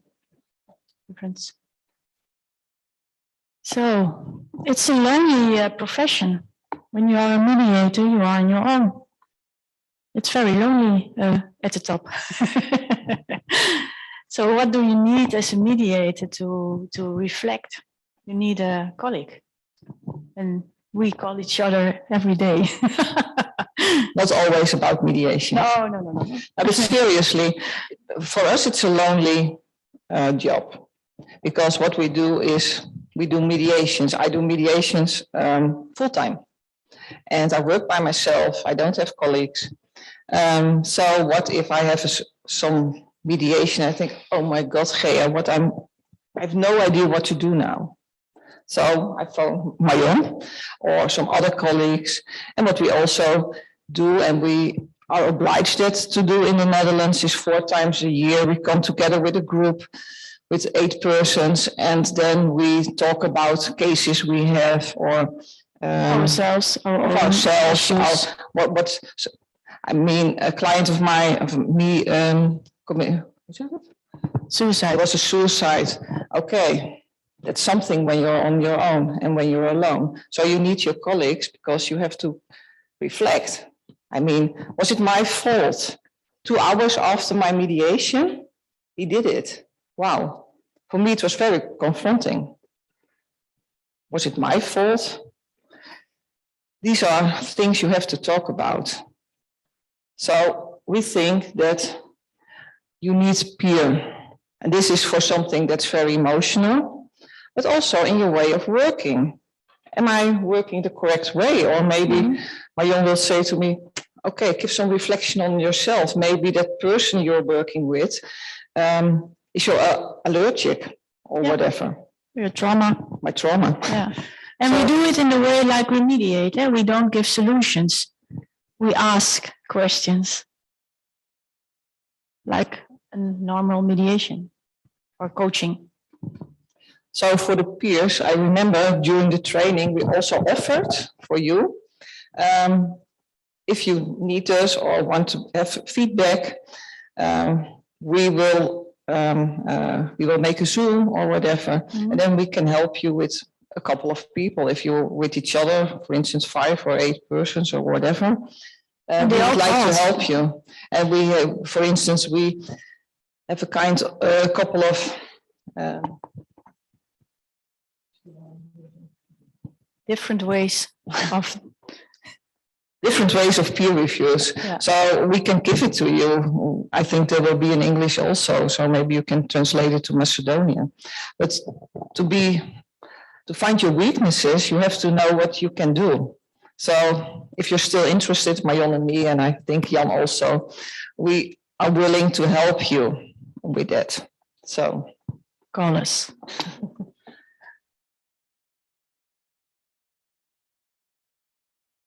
Body language. Ooh.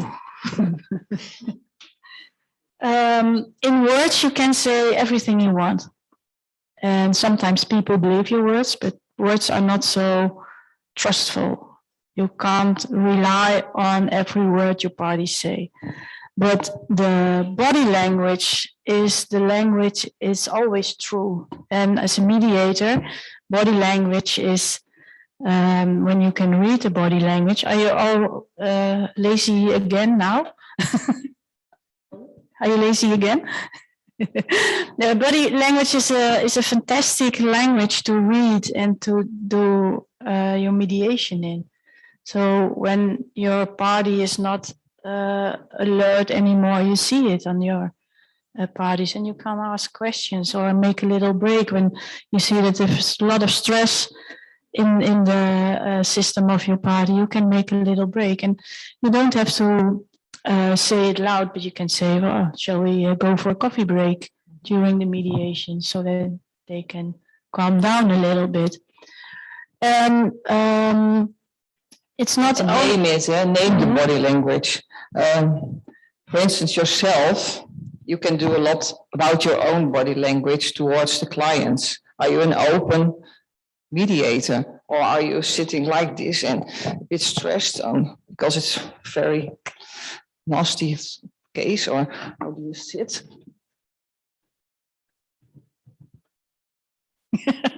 What would you like? This? Or this one? Translation is a little bit later, I think. Which position do you prefer?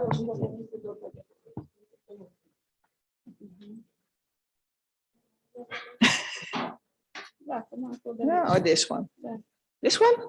Oh, no. Okay. So be aware of your own body language. Yeah. And it's not only the body language, but it's also your impression management. How do you look? What do you wear during the mediation? I was in a mediation between the manager and employee, and I first had an intake with the manager, and we both were the same brand of dresses.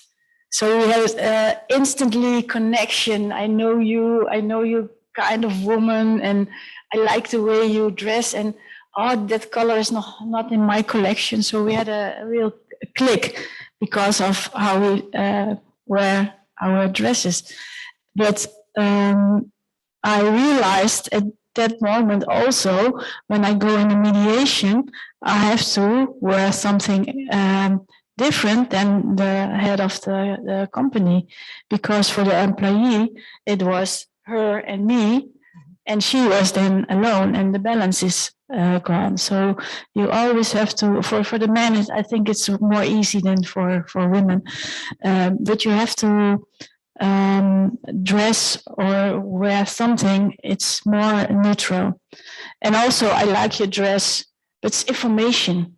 And when my head is full of my conflict and my fear for future and all the stress I have to. You don't like my red.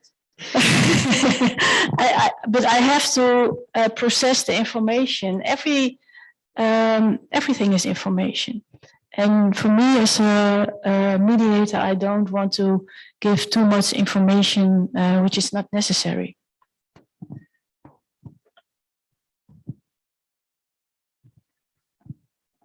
Oei. So, That's not a nice one. Self-reflection.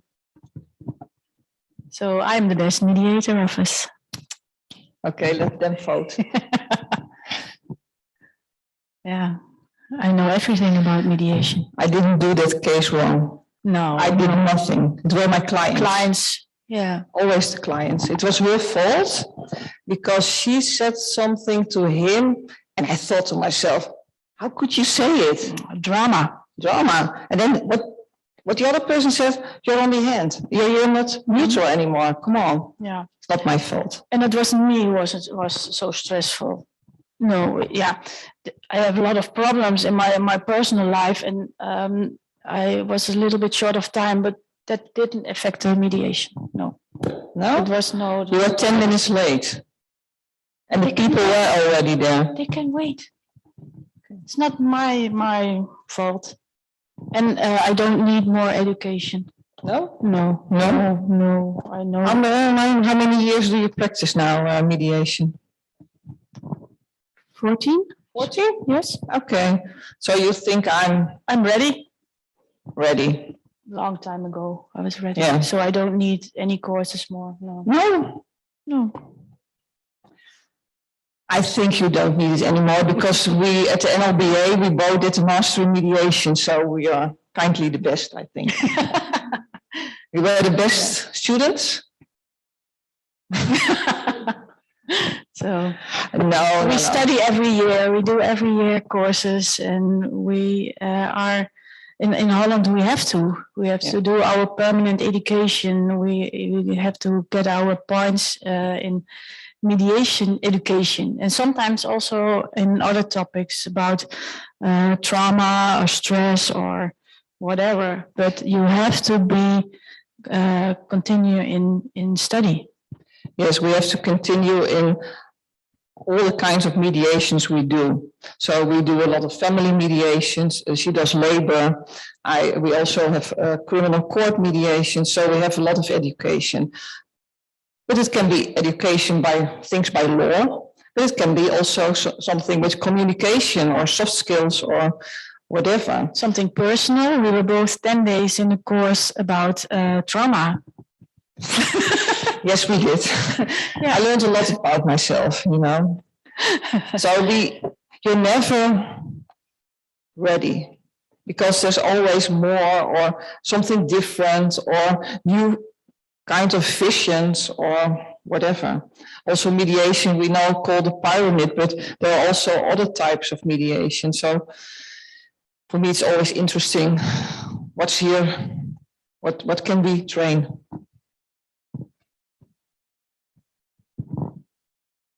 We're done.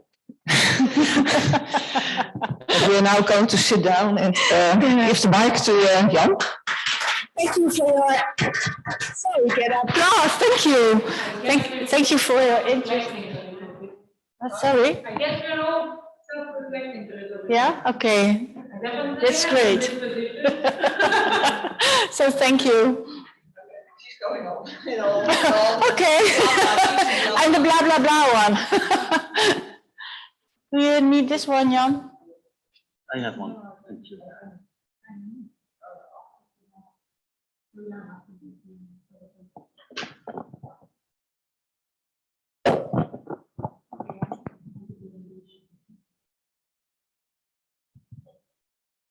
Almost always silent.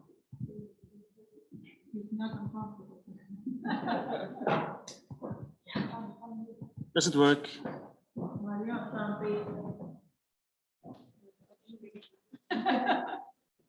It seems to work. I don't know whether I will work, but it's up to you. It's always terrible to be after them because I'm one of these professors who is only blah, blah. So unfortunately, but okay. To me, I have a quite difficult job. I have to discuss what possible solutions will be there, but for this, I also want to address some of the problems we noticed. And we did courses. Most people were satisfied with it, so we are now very popular. I'm afraid after this presentation, it might be a bit less. So about me, I really feel sorry for Gordana, for many others I heard speaking today, because their job must be terrible. You were constantly discussing, and the people in the first session, the really important people, also were constantly doing the same, discussing about the law, about the courts. I'm chairman of the Dutch Mediators Register. I'm also chairman of the International Register. What is my job? Is my job to go to the government, discuss with the government? Is my job to go to the courts? No. What is mediation? Aren't we forgetting what is mediation? Mediation is helping people solve a conflict. That's it. How many conflicts are there? How many conflicts do you have? Per day, maybe even. Yeah. So to me, it's like the health system. In my whole life, I think 2 or 3 times I visited the hospital for a specialist. All the other things in the health system are done by myself or by people nearby, or in the beginning with my parents, the home doctors, whatever. And this is the same for mediation. We have to create a culture of mediation. And Geja and Mayon, I think, also said it. You have to be it by heart. How can it be that the mediators fight among themselves? Tell me. I mean, if you cannot even solve your own conflict, how can you help others? So, our job is to help people solve conflicts, and the courts is just a very small percentage. We estimated that we have more than 1 million mediations per year in Holland. And only a very small percentage is court mediations. And court mediations are perfect because it gives you credibility. But it's only the specialist work. And there's so much more on this. So I will discuss 3 topics with you. The lack of quality on mediation skills, insufficient structure, and mediation is unknown. Yeah, these are the 3 topics. But before I say this, let me first say that whatever I say is just about the situation now. What we also saw in the trainings, that there is perfect talent for mediation. Yeah. My dear colleague prosecutor, top talent, but still a lot of work needs to be done. So, how did it go in the Netherlands? This is a timeline going somewhere from 1990 till now. And we started up somewhere end of the 90s. 96 was the official date of the first federation in Holland. At that moment, we had the perfect situation. Nobody knew about mediation. The government didn't know about mediation. Nobody. We could do whatever we want. We made all the mistakes possible, and nobody cared. It gave us the time to grow up. So somewhere in the beginning of this century, we were in puberty. We thought we knew. And of course we didn't. But at least it was a little bit better than before. And we were at a moment where we could have some kind of structure in the country, structure on mediation. So we started regulating things. We never had a good law, still don't. It's not necessary. And if you think about the discussion on mandatory mediations, what will it mean? I talked to my Italian colleagues, my Greek colleagues. They have mandatory mediations for the courts. So how do people in the country see mediation? It's something you do when you go to court. It's not a way of life. So we never did it, and it worked. So we grew up, and now I think we have a more or less professional way of working. And now, if I look at all the other countries, we just had some very big EU projects in many countries, in Ukraine, Georgia, Azerbaijan, Belarus, many other countries, and they all have the same problem. You started up somewhere about here. And what is expected from you? The government is involved. Lawyers are involved. Judges are involved. Everybody is involved. And they're judging you on the level of a professional. They expect from you in mediation the same quality as is expected from a lawyer or a psychologist or whatever. So you don't have the time to grow up. You have to be there immediately. It's not good enough to be where we were in the beginning. So what about possibilities of training here? What about the trainers? What about intervision? Already spoken about by Marion and Gea. Peer groups. About experience. So how it here mostly goes in the quality assurance. How do you go to the register? There's a complete procedure behind it in Holland, and you really have to prove your quality.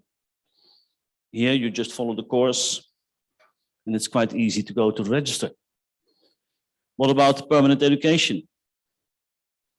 Do you do reviews each year on all the mediators? What about continuous training programs? So this is how it works in most countries. Yes? Sounds familiar? It was said the United States, the United Kingdom, they are the perfect examples. This is how it works. In my international register, the second chair is a judge from the United States, very experienced mediator. And he says, yes, this is our experience. But we stayed in the Stone Age. Even the Americans see that now they have to step up.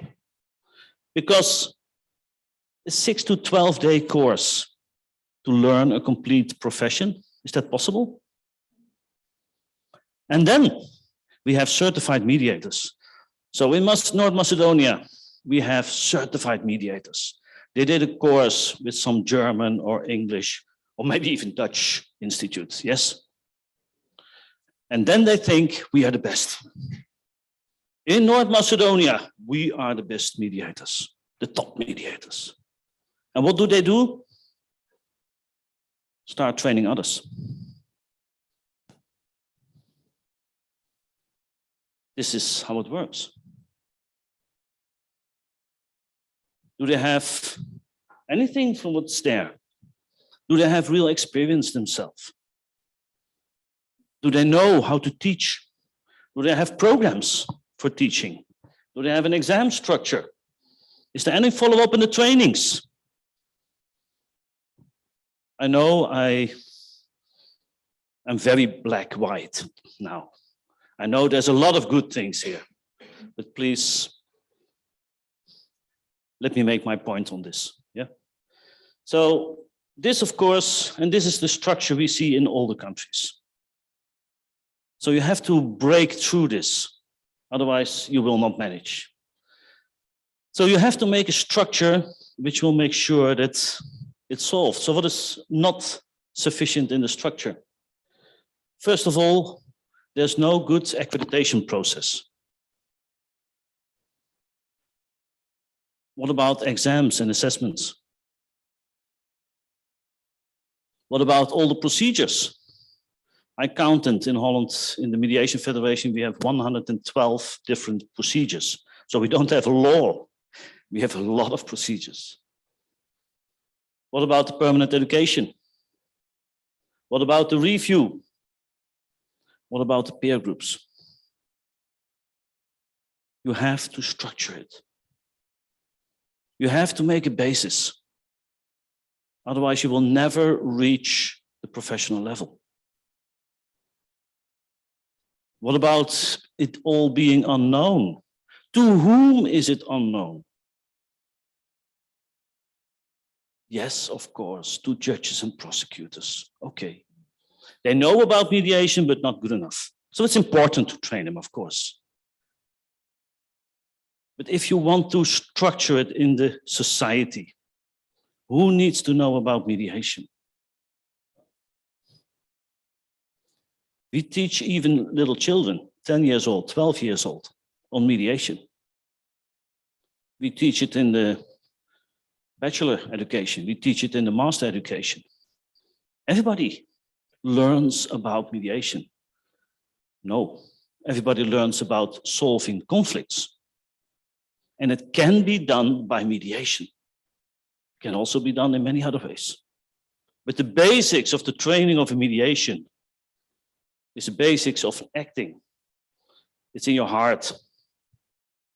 So, yes, we have to be sure that the courts and the ministry understand what it is. But all the people have to know. I don't think many people who divorce in Holland will ever go to court directly anymore. They will go to one of these people. Yeah? Labor conflicts. All conflicts within the companies. Each of the big companies now have 30, 40 own mediators within the company to solve labor conflicts, team conflicts, conflicts that will never go to court, never. Which might result in very inefficient way of working, might result in people leaving the company when it's not necessary, might result in bad results, bad work within the teams. And you can solve it easily. And this is a perfect role for mediators. What about all the companies? In almost all the company contracts to other companies, it's now a mediation clause. First, we will try mediation. And with saying this, they say, first we will talk. Maybe with a mediator present, maybe not, doesn't matter. But first we will talk before going to court. And then maybe you will have a little bit less court cases. Insurance companies, they don't want to lose clients. They always go to mediation. The government, all the mayors are trained.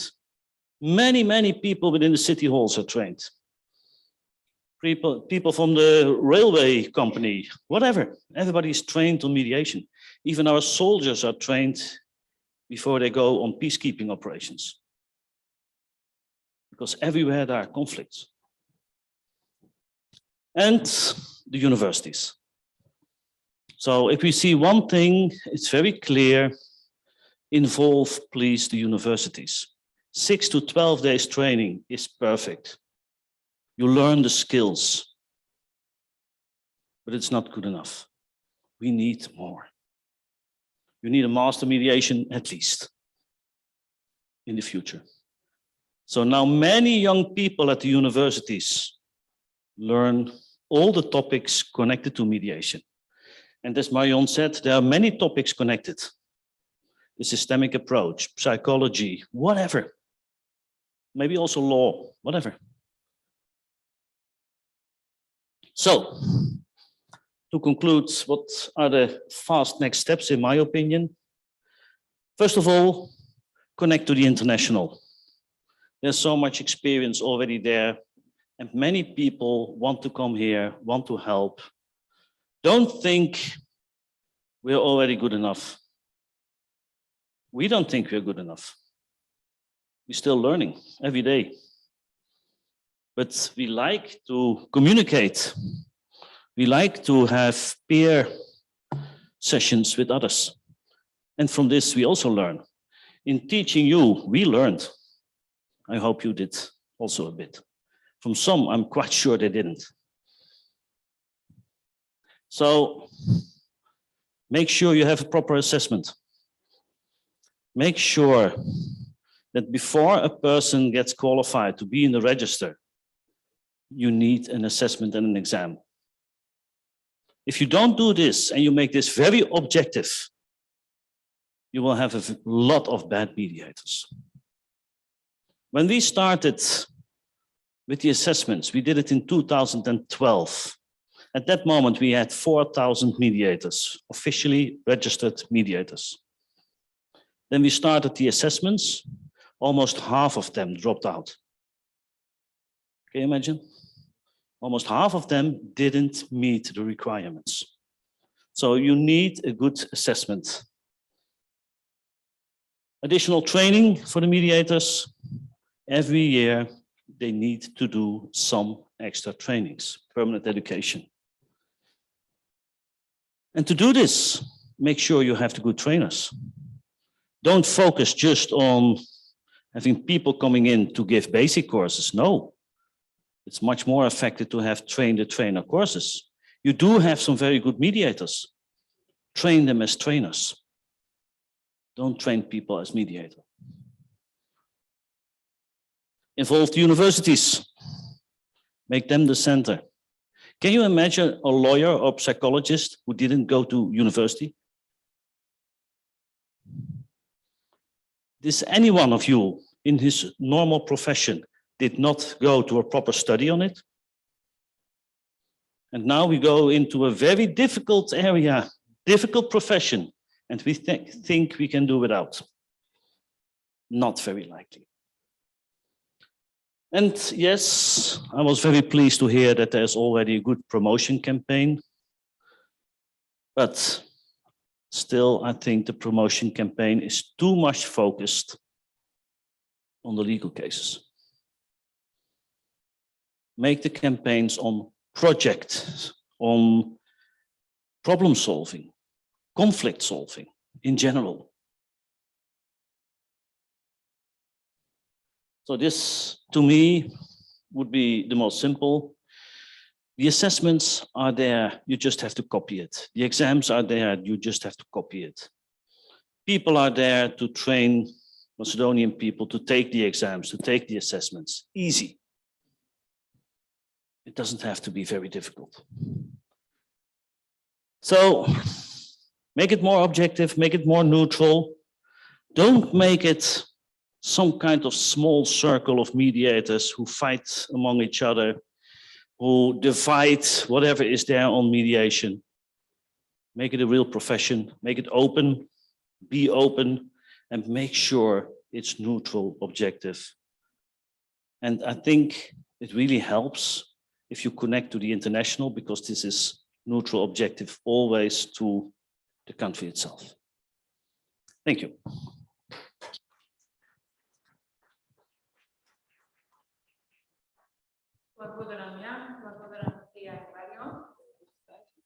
Thank you.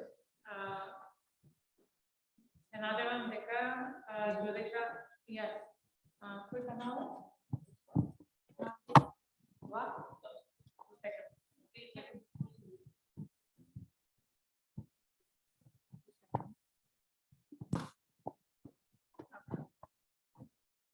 Се надевам дека од нивната презентација, која беше многу жива, имавме и малце простор за мала рефлексија на тоа кои се индивидуално нашите слабости, да кажам, на индивидуално ниво од аспект на вештините, кои се потребни не само на медиатори, туку на било кој човек во секоја ситуација која може да искористи, меѓутоа и кои ни се слабостите на структурно ниво, од аспект на системот за квалитет на медиаторите, во која насока би можеле да направиме промени за да постигнеме поуспешна медиација, затоа што вие сите ги чувате и податоците од нашите истражувања и квантитативните истражувања кои укажуваат дека странките се откажуваат во голема мера поради незадоволство со однесувањето на медиаторите. Сега, додека имате време за мала рефлексија, се надевам дека имате и прашања или коментари за тоа што го кажа, што увиделе, меѓутоа што препорачува, за да промениме кај индивидуално кај сите нас, меѓутоа и во нашиот систем, и ве поттикнувам на коментари и прашања. Пред тоа, значи, и вие што сте живо и нашите слушатели од онлайн преку Zoom платформата, веќе имаме едно прашање, меѓутоа ви молам да се јавите и вие за коментари или прашања со нашите гости. Ќе го прочитам првото прашање од Ида Мато. We have a question, it's in English. Ќе ви го преведам. Кои се меѓународните искуства од употребата на медиацијата во решавање на конфликтите, корпоративни или правни?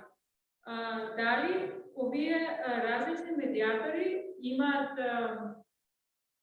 интеракција и како може да учат еден од друг? The question is, what are the international experiences of using mediation from conflict resolution, corporate and legal? Do the different mediators interact and how can they learn from each other? This is the online question that we have. Lazy as always. Well, once again, let me start by asking another question. How many international conflicts do we have? So if you look at the number of international conflicts compared to the daily life conflicts, so looking at Gea Mayon, how many international conflicts did you do in the last 10 years? And they are full-time mediators. Yeah, so we do have some specialized mediators. For example, for children kidnapping, there's an international network for mediators. Yes, they cooperate. So for us, the international is perfect for the peer. We can learn from each other. We can learn from different cultures as mediators. But in our work, it's hardly ever that we cooperate with mediators from other countries. Thank you. Прашање или коментар?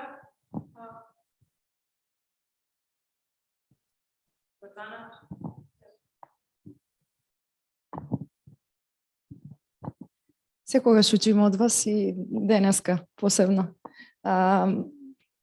Ви благодарам за излагањето. Имам едно прашање. Во однос на она што го кажавте за Хеа.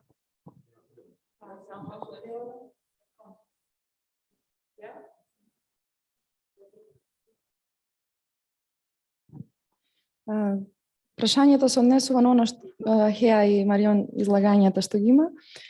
Колку медиаторот како личност зборувам, во јавноста треба да остави впечаток дека е вистински медиатор и неговото однесување во јавноста и колку некој конфликт, личност медиатор која е конфликтна може да ја работи таа професија.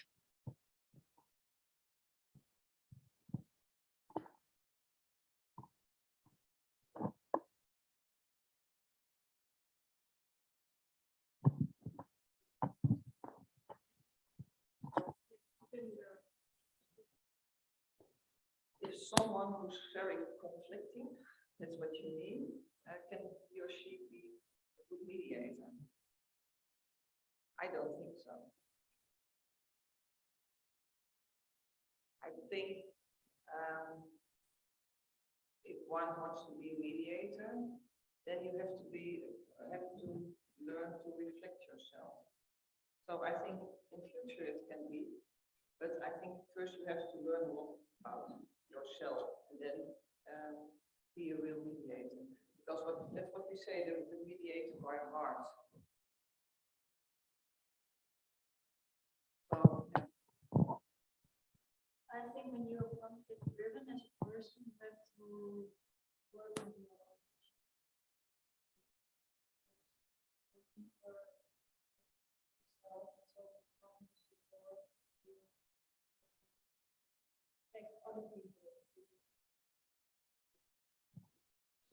I think Jan Mayon said something which is very true.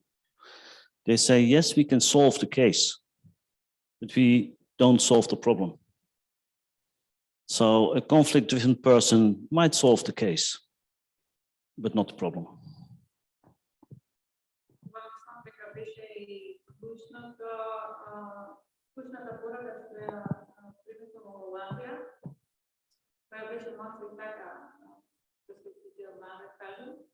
Дека беа фокусирани во решавање на проблема и не само на случајот, или да кажем, барем да не беше, затоа што немаме такво искуство тука. Друго прашање или коментар или онлайн ако имаме?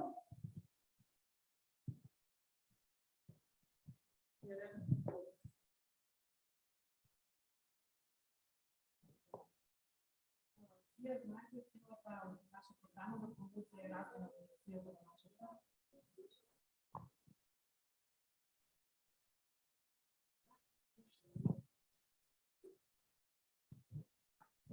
Сега добре? Благодарам. Вие знаете целата наша програма која што имаме за промоција и развој на медиацијата во нашата земја и позитивно е што досега имаше добар ефект, значи мрднавме од некоја точка. Ме интересира што мислите вие, кој би требало да биде следниот чекор што би требало да го преземеме за да направиме подобра промоција на медиацијата? Може би искуство од вашата држава, бидејќи сепак ја знаете целата состојба во која што се наоѓа нашата земја. Мислам дека ова би не било од одлично искуство за понатамошните проекти кои што би ги правеле. Некоја идеја, препорака?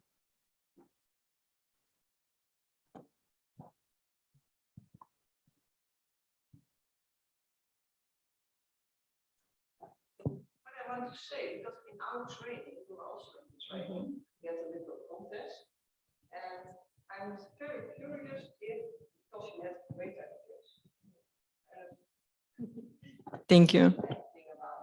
I mean, we can give maybe some solutions, but I think also in that group there were a lot of ideas. So yesterday I thought about it. I was very curious. We didn't know nothing.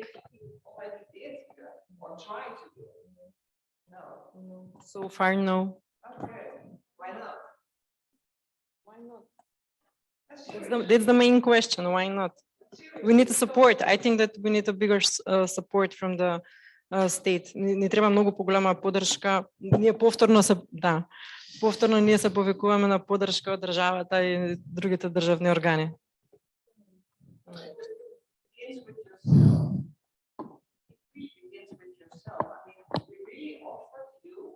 And we didn't hear anything.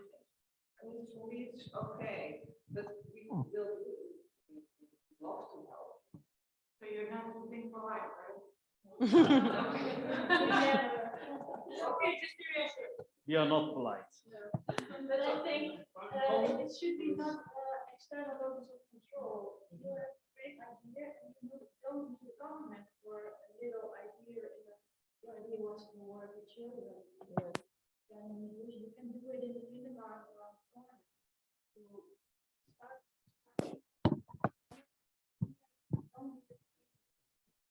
Bring it into the world and don't wait till somebody says, oh, it's okay to do. Everywhere on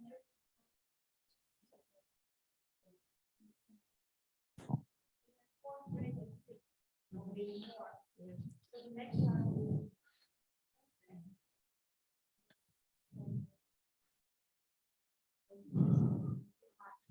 Mediation is about making people able to solve their own conflicts. So it's up to the mediators to solve their own conflicts. Don't wait for the state. The government in Holland did nothing. And still we managed to do it as mediators. Don't wait for them. Јас би сакал да одговорам на ова прашање што го постави колешката. Кај нас недостасува воопшто во државата, општеството, култура на диалог. Ние треба да почнеме од почеток, не можеме да почнеме од зрело доба. Ја имам 62 години И сега, ако до сега ја не сум стекнала таква култура, да решавам конфликти, без конфликти, неконфликтно и во... Не може така. Значи, треба да почнеме како што почна Холандија пред 30 години. Да се воведе таа култура на диалог уште во основното образование, средното образование, да знаеме, ние немаме таква традиција, може би имаме, него сме ја напуштиле, и имаме воопшто во општеството ситуација и во политиката, и во судството, и во здравството конфликти, каде што не се решаваат со преговори, не се решаваат со медиација, него се решаваат на оној традиционален начин. Да се донесе пресуда, ма каква да е. И така еден колега на пауза ми кажува, самата странка, вика, тужител, кога ја му кажувам како адвокат дека може да го реши предметот преку медиација, ми вика, мора нека плати све и трошоци, што сега ја должникот ќе го ослободам и од трошоци. Значи, тоа е таа недостаток на свеста и знаењето што се придобивките на решавање вонсудски на споровите без конфликти. Моја одговор на прашањето што треба да направиме, не да чекаме сега државата со формирање на совети, со ова, со она, да ја заживе медиацијата. Да, треба и тоа. Треба промоции. Меѓутоа, треба да го градиме тоа културата на диалог уште од мала возраст, од луѓето да се едуцират на тој начин. И тука е примерот на Холандија, меѓутоа ние сме многу далеку од тоа. И не треба да се споредуваме со Холандија. Тоа е многу напред. Ние сме биле, многу од нас, и обвинители, и суди, и тамо на обуки, на ова, сме виделе како тоа треба.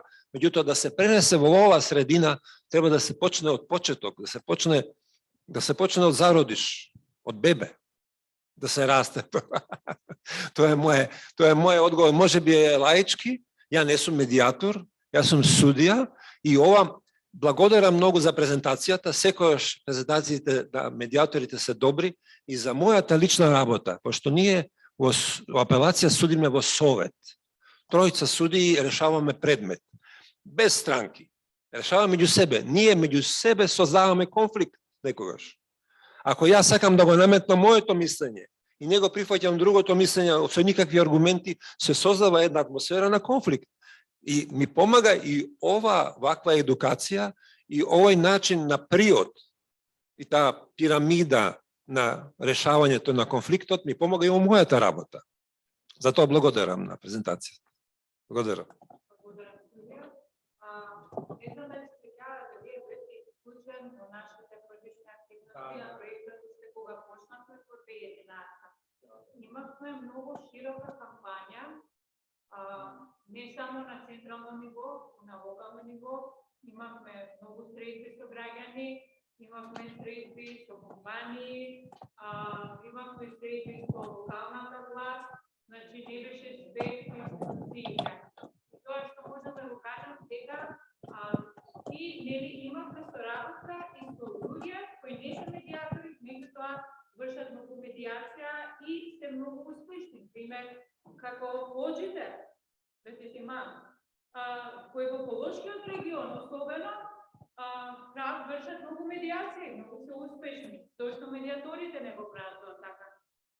Значи, ние имавме успех, меѓутоа недостатокот беше и што овие активности се проектни активности.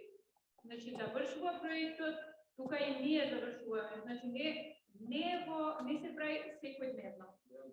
И да, не е одржливо и нема континуитет.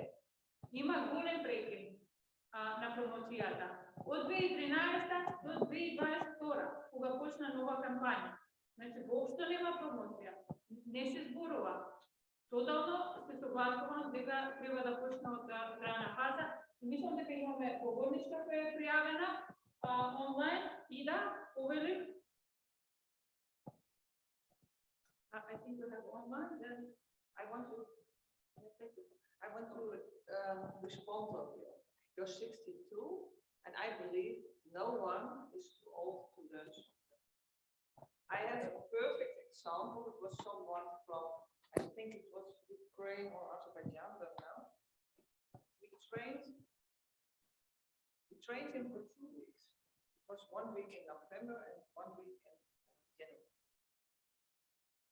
When we met him in January, he wasn't crying, but what he told us, this first week completely changed my life. I think he was about 60 or something, maybe 2 years younger or 2 years older, approximately the same age. So for me, really, it can be a life changing, but what we do and what people do in a conflict is they blame the other. I mean, the government does nothing. He or she does nothing. It starts with yourself. So I think training for people who sit here can be a life change because you're not used to it. And I think then you have also your attitude. Your attitude changes. I mean, I'm not a saint, but I really think but really your attitude changes when someone comes to you. So I hope I will meet you somewhere in training. Thank you. Ida, дали выступена?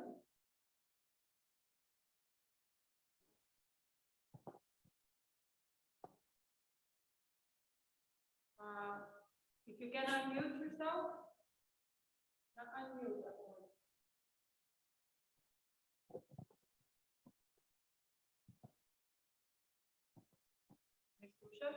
Ida, if you can click on the unmute button.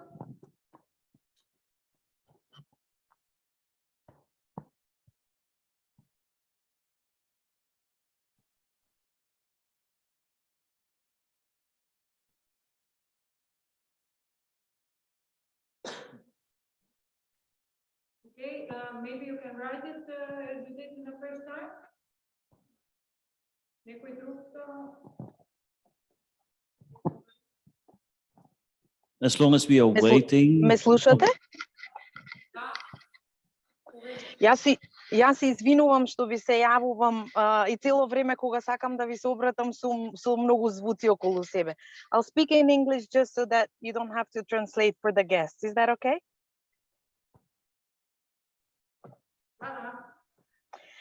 Okay, so I asked the question previously about conflict resolution and the different types of mediators that I have come across.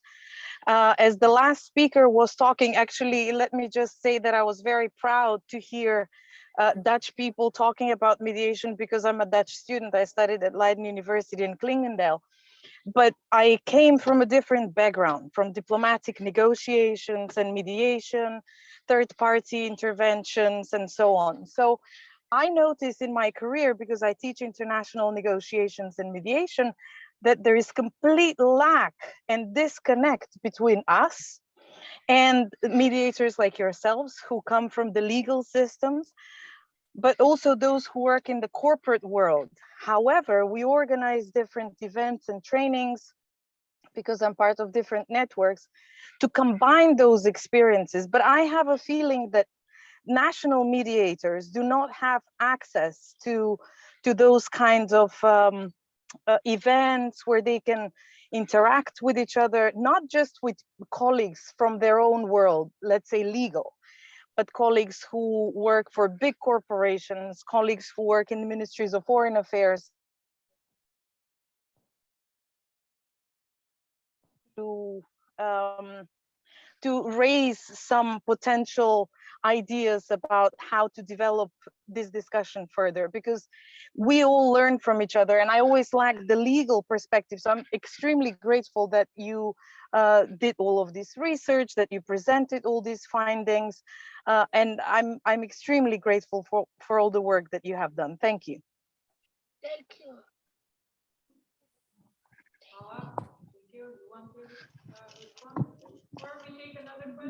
Well, I think it's quite clear. It's exactly what we say. Okay, don't keep it just to the legal, make it something from the whole society.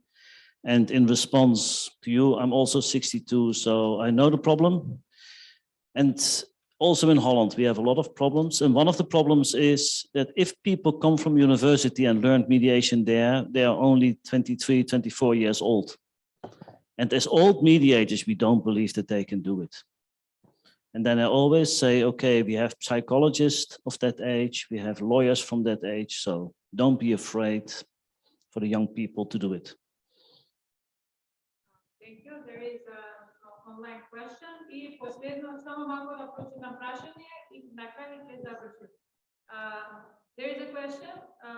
Dear Gea, can we have, this is from India, can we have the last Friday of the month, 1 hour Zoom meeting with some of you three? There is a group of mediators that are interested for a regular peer meeting at least once a month. This goes for the spirit. Challenge. Okay, I have a lot of holidays to go. No.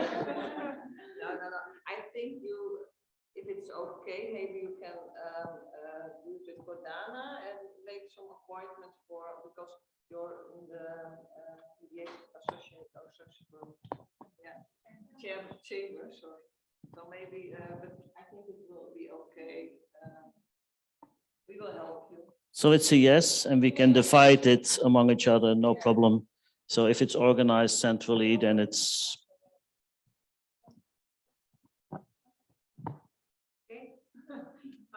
Повелете и кратко, затоа што незначително веќе е ишто. Добре се коректно време. Позади има веќе.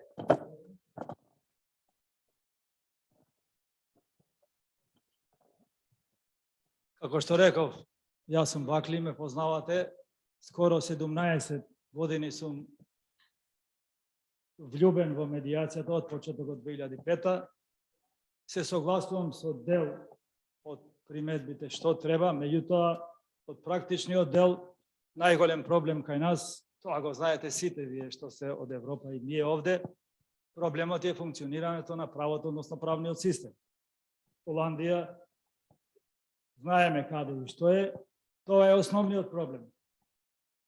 Другото е основниот проблем што медиација, јас можам да кажам, да не се фалам, имам највише успешни, скоро највише од сите, не сме ги бројали, успешни медиации. Меѓутоа, 99% од тие медиации беа бесплатни. Значи, проблемот е и наплатата во медиацијата за нашите услови. Иначе, господинот од Федерацијата што кажа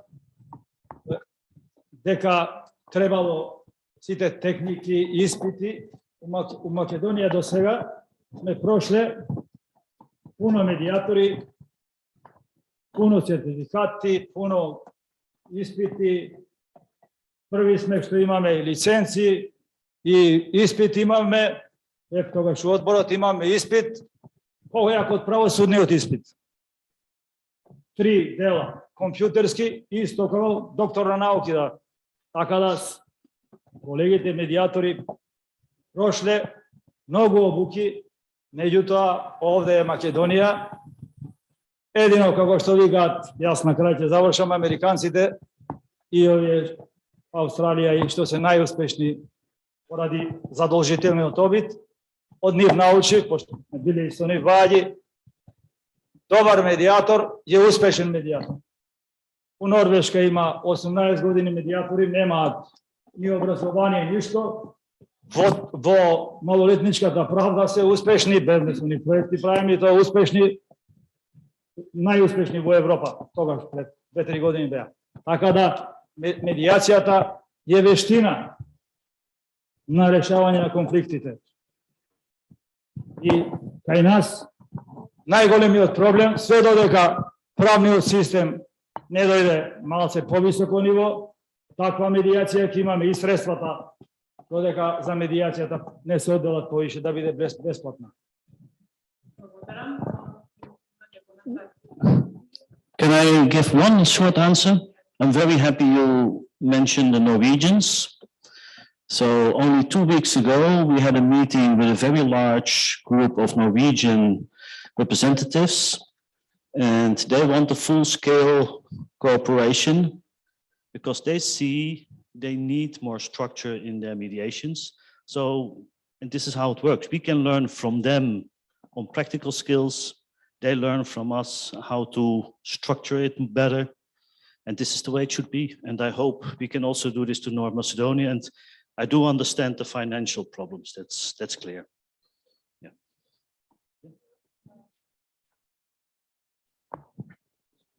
Значи, јас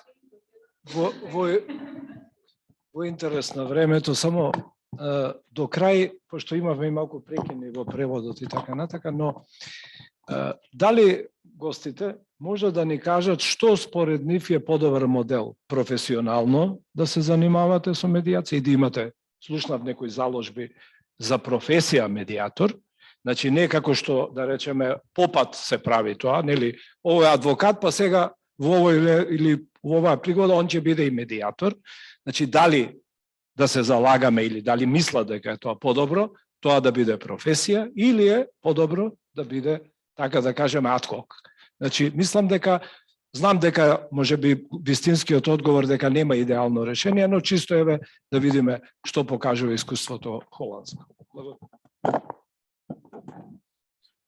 As I said, the long term, I think, bring it to the universities, make all kind of specializations at the universities. For the short term, yes, we more and more specialize also in the Netherlands. We're now even going to have separate parts in the register for each kind of specialization.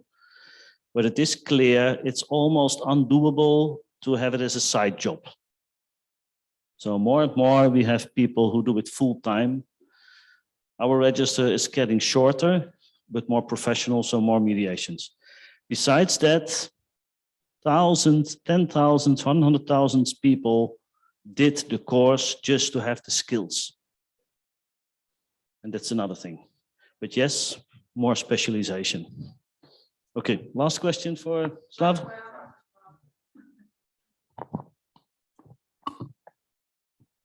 Благодарам. Јас сум Славе Младеновски, првиот председател во 2 мандати на Комората на медиатори на Република Северна Македонија и на 26 септември полнам 62 години. Тоа е до податокот дека решен сум да учам и во наредните 10 години, а истовремено и да учам помлади. Поводот да се јаваме повеќе протоколарен, како израз на благодарност пред се на холандската амбасада, каде што пред 2 години за прв пат заедно со нашиот тим, тогашната Роза и Дејан Белевски, заминавме во холандската амбасада, кои не примија многу добро. Резултатот на тој прием е всушност овој 2-годишен проект кој го реализиравме.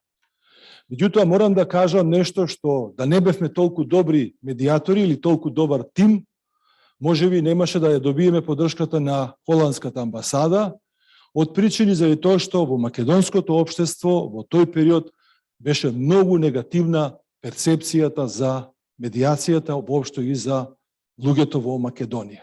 Нашето знаење, нашата вештина и разговорите што ги имавме со тогашниот тим во холандската амбасада доведе да се сменат 2 гарнитури, да дојдат нови професори и продолжението практично поради искуството на ЕПИ од проектот Матра 2012 година, холандската амбасада го препозна својот партнер и истовремено сите заедно решивме дека треба да биде партнер и Академијата на суди и обвинители, за на крајот да дојде Холандската федерација на медиатори Јан со неговиот тим. Ова повеќе го кажав заради документација, со оглед дека ова се снима, дека всушност ние сега сме веќе респектабилна институција во македонското општество. Може да се случат мали или поголеми промени, може да има вакви или такви идеи, меѓутоа ова знаење што го направивме од 17 година од како сме формирани, веќе стануваме комора на медиатори на Република Северна Македонија во регионот и во Европа. Само за информација, тоа го кажа и заменик министерот, штета што не дојде министерот, да слушне и он да каже како претходната министерка кога дојде на конференцијата, дека всушност Република Македонија е прва во регионот по број на предмети. Значи, ние сме пред сите поранешни држави од бивша Југославија, а мислам дека во добар дел и од соседството. Бројка од 4000 предмети со 46 медиатори, и тука би завршил со реченицата на Јан. да не го направевме она што го направила Холандија, од 4000 медиатори да ги сведе на 2, ние од 180 ги сведовме на 46, затоа сме на ова место. Благодарам на ЕПИ, благодарам на Академијата, благодарам на Холандската федерација и благодарам на сите. Нема да дожам, пошто личеше на завршен говор. И каснеме многу значително. Сега мојот ред да се заблагодарам првично на гостите, кои беа со нас партнери, не се само гости, кои го изоде овој пат 2 години и еве ги заклавме за секој месец. Еднаш месечно средби. Ви благодарам многу. На сите вас ви благодарам многу за учеството, меѓутоа и за соработката на нашите онлайн следбеници. Меѓутоа пред се ги се заблагодарам на моите 2 колешки, Ангела Делевска и Ива Цоневска, кои се лицата позади проектот. И на крај ви благодариме многу на преведувачите и преведувачите и се гледаме во наредна прилика и сега на коктел се покануваме.